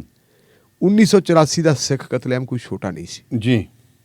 ਅਕਾਲੀ ਭਾਈ ਬਾਰ-ਬਾਰ ਸਿੱਖਾਂ ਨੂੰ ਕਹਿੰਦੇ ਜੀ ਅਸੀਂ ਤੁਹਾਡਾ ਬਹੁਤ ਵੱਡਾ ਕੰਮ ਕਰਤਾ। ਹਾਂਜੀ। ਕਾਂਗਰਸ ਪਾਰਟੀ ਦੇ ਰਾਜ ਭਾਗ ਵੇਲੇ ਕਹਿੰਦੇ ਜੀ ਕਮਿਸ਼ਨ ਵੀ ਬਣੇ, ਕਮੇਟੀਆਂ ਵੀ ਬਣੀਆਂ, ਜਾਂਚ ਮੁਕੰਮਲ ਨਹੀਂ ਹੋਈ।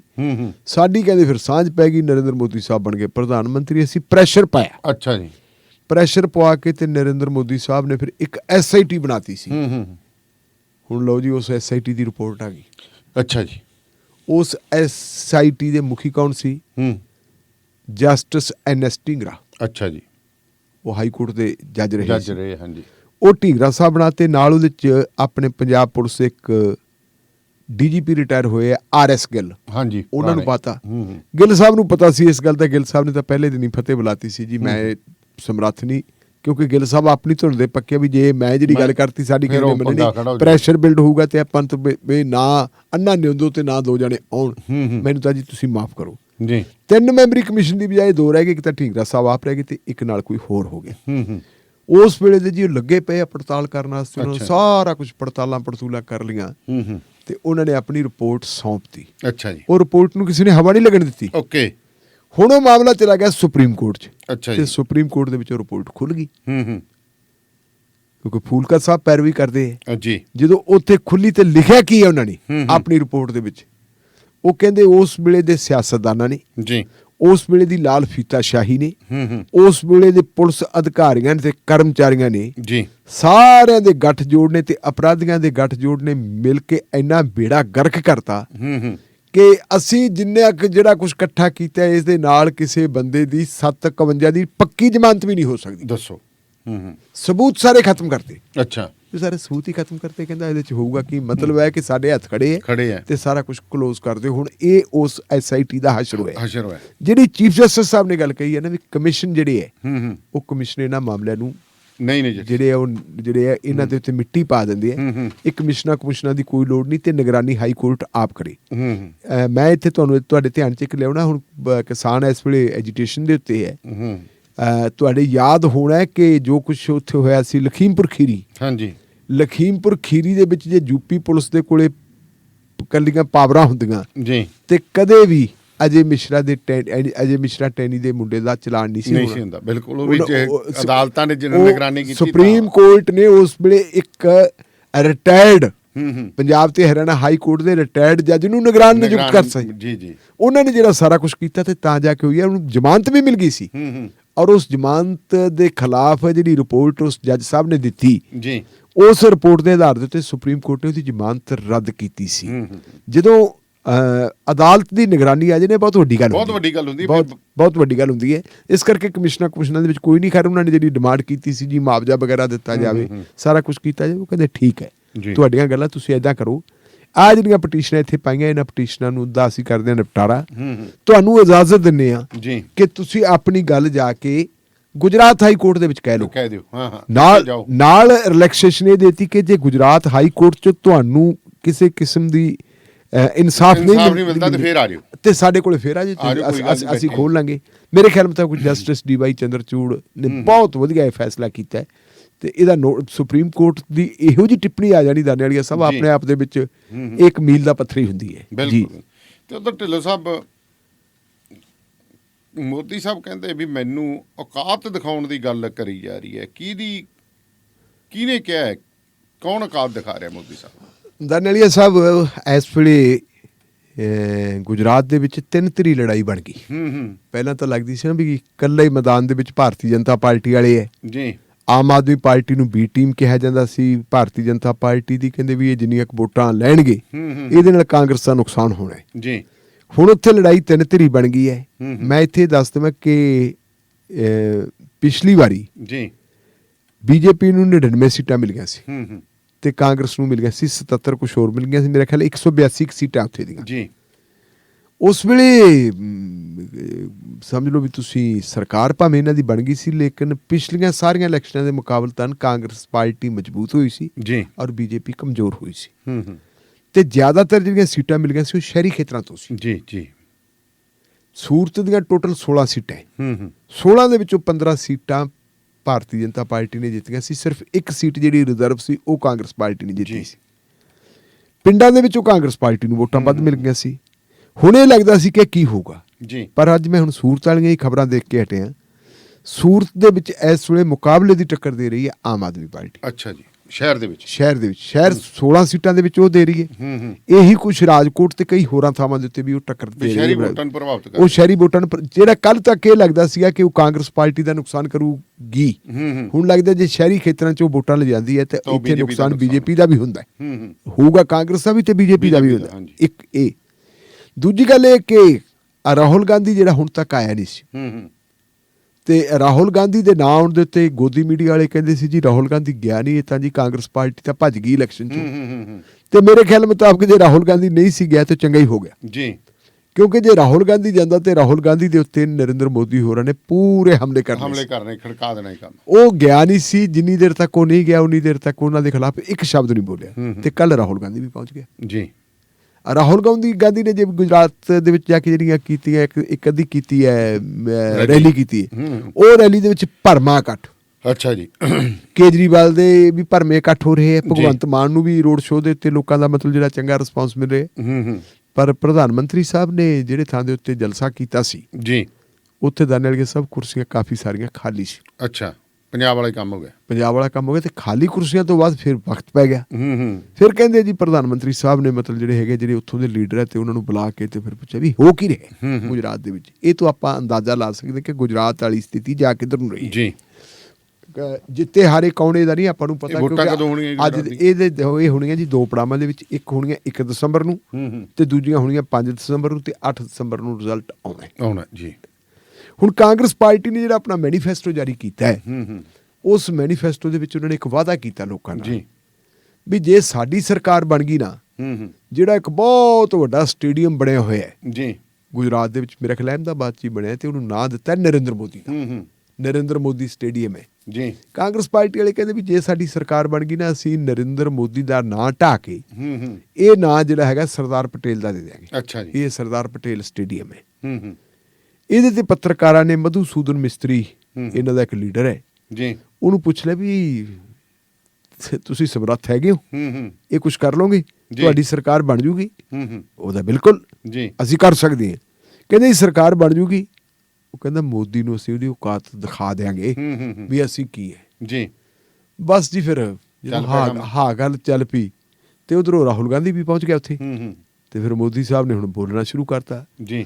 ਮੋਦੀ ਸਾਹਿਬ ਕਹਿੰਦੇ ਯਾਰ ਗੱਲ ਇਹ ਹੈ ਵੀ ਤੁਸੀਂ ਤਾਂ ਮਾਈ ਬਾਪ ਹੋ, ਤੁਸੀਂ ਤਾਂ ਬਹੁਤ ਵੱਡੇ ਲੋਕ ਹੋ, ਤੁਸੀਂ ਤਾਂ ਰਾਜੇ ਮਹਾਰਾਜੇ, ਮੈਂ ਤਾਂ ਇੱਕ ਸੇਵਾਦਾਰ ਬੰਦਾ, ਮੇਰੀ ਵਿਚਾਰੀ ਦੀ ਕਾਹਦੀ ਔਕਾਤ ਹੈ ਲੱਖਾਂ ਕਰੋੜਾਂ ਦੇ ਸੂਟ ਪਾਉਣ। ਹਾਂ ਮੇਰੀ ਕੀ ਔਕਾਤ ਹੈ, ਮੈਂ ਤਾਂ ਇੱਕ ਸਧਾਰਨ ਬੰਦਾ ਹੈ। ਤੁਸੀਂ ਭਾਈ ਮੈਨੂੰ ਤਾਂ ਮੇਰੀ ਔਕਾਤ ਹੈ ਹੀ ਨਹੀਂ, ਮੈਨੂੰ ਤੁਸੀਂ ਕਰੋਗੇ ਕੀ, ਮੈਨੂੰ ਦਿਖਾਓਗੇ ਕੀ ਮੇਰੀ ਔਕਾਤ ਹੈ? ਤੁਸੀਂ ਡਿਵੈਲਪਮੈਂਟ ਦੀ ਗੱਲ ਕਰੋ, ਕੀ ਕਰੋਗੇ ਕੀ ਨਹੀਂ ਕਰੋਗੇ। ਇਹ ਜਦੋਂ ਉਹਨਾਂ ਨੇ ਗੱਲ ਸ਼ੁਰੂ ਕਰਤੀ ਦਾਨੇਵਾਲੀਆ ਸਾਹਿਬ ਜੀ, ਤਾਂ ਇਹਦਾ ਮਤਲਬ ਇਹ ਹੈ ਕਿ ਉਹ ਵਿਕਟਮ ਕਾਰਡ ਤੇ ਖੇਡਣ ਲੱਗ ਪਏ, ਵਿਚਾਰਾ ਬਣਨ ਲੱਗ ਪਏ। ਇੱਕ ਵਾਰੀ ਤੁਹਾਡੇ ਯਾਦ ਹੋਣਾ ਹੈ ਕਿਤੇ ਸੋਨੀਆ ਗਾਂਧੀ ਨੇ ਇੱਕ ਇਲੈਕਸ਼ਨ ਦੇ ਦੌਰਾਨ ਕਹਿਤਾ ਸੀ ਮੌਤ ਦੇ ਬੰਜਾਰੇ ਜੀ। ਉਦੋਂ ਨੇ ਕਿਹਾ ਸੀ ਜੀ ਵੇਖੋ ਮੈਨੂੰ ਤਾਂ ਮੌਤ ਦਾ ਬੰਜਾਰਾ ਕਹਿਤਾ। ਫੇਰ ਕਿਤੇ ਥੋੜਾ ਬਹੁਤਾ ਰਾਹੁਲ ਗਾਂਧੀ ਨੇ ਕੁਝ ਕਹਿਤਾ ਸੀ ਤੇ ਟਾਰਗੇਟ ਉਹਨੂੰ ਕਰ ਲਿਆ ਜੀ।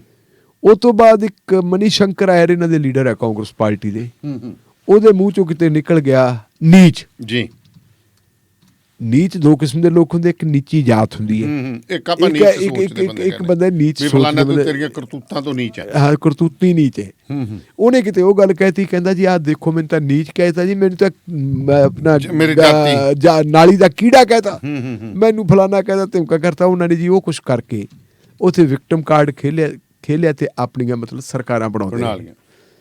ਹੁਣ ਉਹਨਾਂ ਨੇ ਫਿਰ ਉਹੀ ਗੱਲ ਕਰ ਲਈ ਤੇ ਨਾਲ ਫਿਰ ਰਾਹੁਲ ਗਾਂਧੀ ਨੂੰ ਵੀ ਟਾਰਗੇਟ ਕੀਤਾ। ਪਹੁੰਚ ਗਿਆ ਰਾਹੁਲ ਗਾਂਧੀ ਜੀ। ਹੁਣ ਰਾਹੁਲ ਗਾਂਧੀ ਤੋਂ ਮੇਰੇ ਖਿਆਲ ਡਰ ਲੱਗਣ ਲੱਗ ਗਿਆ, ਕਿਉਂਕਿ ਜਿਹੜੀ ਉਹਦੀ ਉਹ ਭਾਰਤ ਜੋੜੋ ਯਾਤਰਾ ਹੈ, ਉਹ ਭਾਰਤ ਜੋੜੋ ਯਾਤਰਾ ਨੂੰ ਜਿਹੜਾ ਲੋਕਾਂ ਤੋਂ ਬੜਾ ਮੋਟਾ ਮਿਲ ਰਿਹਾ ਹੈ ਹੁਲਾਰਾ, ਉਹ ਤਾਂ ਕਹਿੰਦੇ ਬਾਹਲਾ ਮਿਲ ਰਿਹਾ ਹੈ, ਕਹਿੰਦੇ ਜਮਾ ਨਹੀਂ ਮਿਲ ਰਿਹਾ, ਪਰ ਅਮਲ ਚ ਦੱਸਦਾ ਹੈ ਜੀ। ਕਹਿੰਦੇ ਦੇਖੋ ਜੀ, ਜਿਨ੍ਹਾਂ ਲੋਕਾਂ ਨੂੰ ਸੱਤਾ ਚੋਂ ਖਾਰਜ ਕਰ ਦਿੱਤਾ ਸੀ, ਉਹ ਲੋਕ ਅੱਜ ਕੱਲ ਮੁੜ ਕੇ ਸੱਤਾ ਹਾਸਲ ਕਰਨ ਦੇ ਲਈ ਜੀ ਸੜਕਾਂ ਦੇ ਉੱਤੇ ਆ ਗਏ। ਕਹਿੰਦੇ ਜੀ ਅਸੀਂ ਤਾਂ ਯਾਤਰਾ ਕਰਦੇ ਹਾਂ, ਯਾਤਰਾ ਕਰਨ ਲੱਗ ਪਏ ਤੇ ਕਹਿੰਦੇ ਜੀ ਉਹਨਾਂ ਨੂੰ ਸਬਕ ਸਿਖਾਓ। ਅੱਛਾ ਜੀ, ਕਿਉਂ ਸਬਕ ਸਿਖਾਓ? ਕਹਿੰਦੇ ਨਾਲ ਉਹ ਕਿਹਨਾਂ ਨੂੰ ਲਈ ਫਿਰਦੇ ਆ, ਨਾਲ ਕਹਿੰਦੇ ਉਹਨੂੰ ਲਈ ਫਿਰਦੇ ਆ ਜਿਹਨੇ ਕਈ ਦਹਾਕੇ ਕਹਿੰਦੇ ਸਾਡਾ ਨਰਮਦਾ ਦਾ ਡੈਮ ਹੀ ਨਹੀਂ ਬਣ ਦਿੱਤਾ। ਅੱਛਾ ਜੀ, ਮੇਧਾ ਪਾਟੇਕਰ ਹੁਣ ਉਹਦਾ ਵੀ ਭੂਤ ਡਰਾਉਣ ਲੱਗ ਗਿਆ। ਉਹ ਗੱਲ ਕਰਕੇ ਰਾਹੁਲ ਗਾਂਧੀ ਤੇ ਵੀ ਅਟੈਕ ਕਰਤਾ ਜੀ। ਦਾਨੇਵਾਲੀਆ ਸਾਹਿਬ ਹੁਣ ਤੁਸੀਂ ਇਹ ਦੇਖੋ ਕਿ ਉਹ ਕਹਿੰਦੇ ਵੀ ਸੱਸੇ ਆਪਣੇ ਤੂੰ ਦਿਨ ਭੁੱਲ ਗਈ ਤੇ ਮੈਨੂੰ ਕਰੇ ਕਰੜਾਈਆਂ। ਹੁਣ ਹੋਇਆ ਕਿ ਜੇ ਆਪਾਂ ਦੇਖੀਏ ਨਰਿੰਦਰ ਮੋਦੀ ਸਾਹਿਬ ਨੇ ਇੱਕ ਵਾਰੀ ਜੀ ਸੋਨੀਆ ਗਾਂਧੀ ਬਾਰੇ ਸ਼ਬਦ ਵਰਤਿਆ ਸੀ ਔਰਤਾਂ ਬਾਰੇ।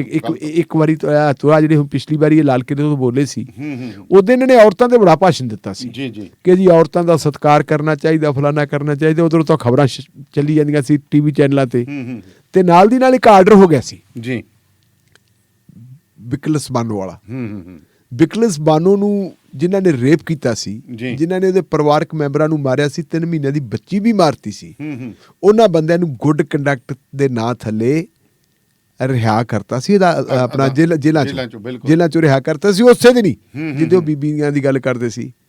ਤੇ ਫਿਰ ਸੋਨੀਆ ਗਾਂਧੀ ਬਾਰੇ ਕੀ ਕਿਹਾ ਸੀ? ਜਰਸੀ ਗਾਂ। ਜਰਸੀ ਗਾਂ ਜੀ। ਉਹ ਤੋਂ ਬਾਅਦ ਰਾਹੁਲ ਗਾਂਧੀ ਬਾਰੇ ਕੀ ਕਿਹਾ ਸੀ? ਵਛੜਾ, ਬਛੜਾ। ਹਾਈਬ੍ਰਿਡ ਬਛੜਾ। ਹੂੰ ਹਾਈਬ੍ਰਿਡ ਬਛੜਾ ਹੁਣ ਆਪਾਂ ਸਮਝਦੇ। ਬਿਲਕੁਲ। ਇੱਕ ਆਪਣੇ ਸ਼ਸ਼ੀ ਥਰੂਰ ਹੈ। ਹੂੰ ਸ਼ਸ਼ੀ ਥਰੂਰ ਤੁਹਾਨੂੰ ਪਤਾ ਵੀ ਸਾਬਕਾ IFS ਆਫੀਸਰ ਹੈ। IFS ਹਾਂਜੀ। ਔਰ ਜਿੱਦੇ ਦਾ ਉਹਨੇ ਜੁਆਇਨ ਕੀਤੀ ਹੈ ਪੋਲਿਟਿਕਸ, ਹੂੰ ਤੇ ਲਗਾਤਾਰ ਕੇਰਲਾ ਤੋਂ ਜਥੇਦਾਰ ਹੈ ਜੀ। ਉਹਦੀ ਮੈਰਿਜ ਹੋ ਗਈ ਸੀ ਕੁੜੀ ਦੇ ਨਾਲ, ਸ਼ਾਇਦ ਉਹਦਾ ਪੁਸ਼ਕਰ ਸੀ, ਸੁਨੰਦਾ ਸੁਨੰਦਾ ਪੁਸ਼ਕਰ ਸੁਨੰਦਾ ਸੀ ਜਾਂ ਸੁਨੰਦਾ ਪੁਸ਼ਕਰ। ਬਾਅਦ ਦੇ ਵਿੱਚ ਉਹ ਸੁਨੰਦਾ ਥਰੂਰ ਬਣ ਗਈ ਸੀ। ਤੇ ਉਹਦੇ ਨਾਲ ਜਦੋਂ ਉਹਦਾ ਵਿਆਹ ਹੋਇਆ ਤੇ ਫਿਰ ਉਦੋਂ ਨਰਿੰਦਰ ਮੋਦੀ ਸਾਹਿਬ ਨੇ ਕੀ ਕਿਹਾ ਸੀ ਜੀ? 50 ਕਰੋੜ ਕੇ 500 ਕਰੋੜ ਦੀ ਗਰਲਫ੍ਰੈਂਡ। ਹਾਂਜੀ। ਮਤਲਬ ਹੁਣ ਜਿਹੜੇ ਬੰਦੇ ਨੇ ਆਪੇ ਕੁਝ ਕਿਹਾ ਹੋਵੇ ਤੇ ਆਹ ਇਲੈਕਸ਼ਨ ਜਿਹੜੇ ਹੁੰਦੇ ਨੇ, ਕਹਿੰਦੇ ਇਲੈਕਸ਼ਨ ਕੀ ਕੁਝ ਕਹਾ ਦਿੰਦੇ ਆ ਬੰਦੇ ਤੋਂ। ਬਿਲਕੁਲ।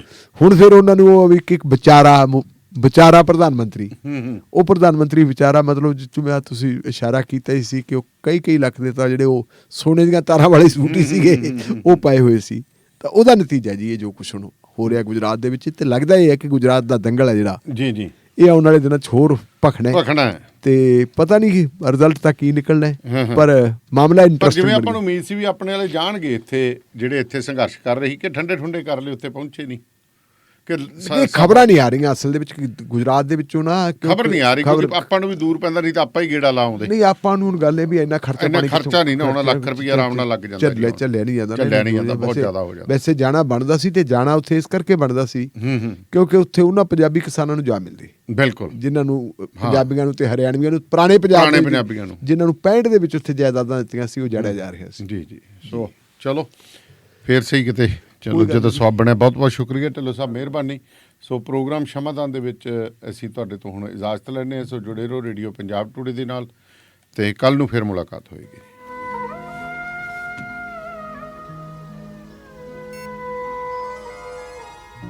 ਸ਼ਮਾਦਾਨ।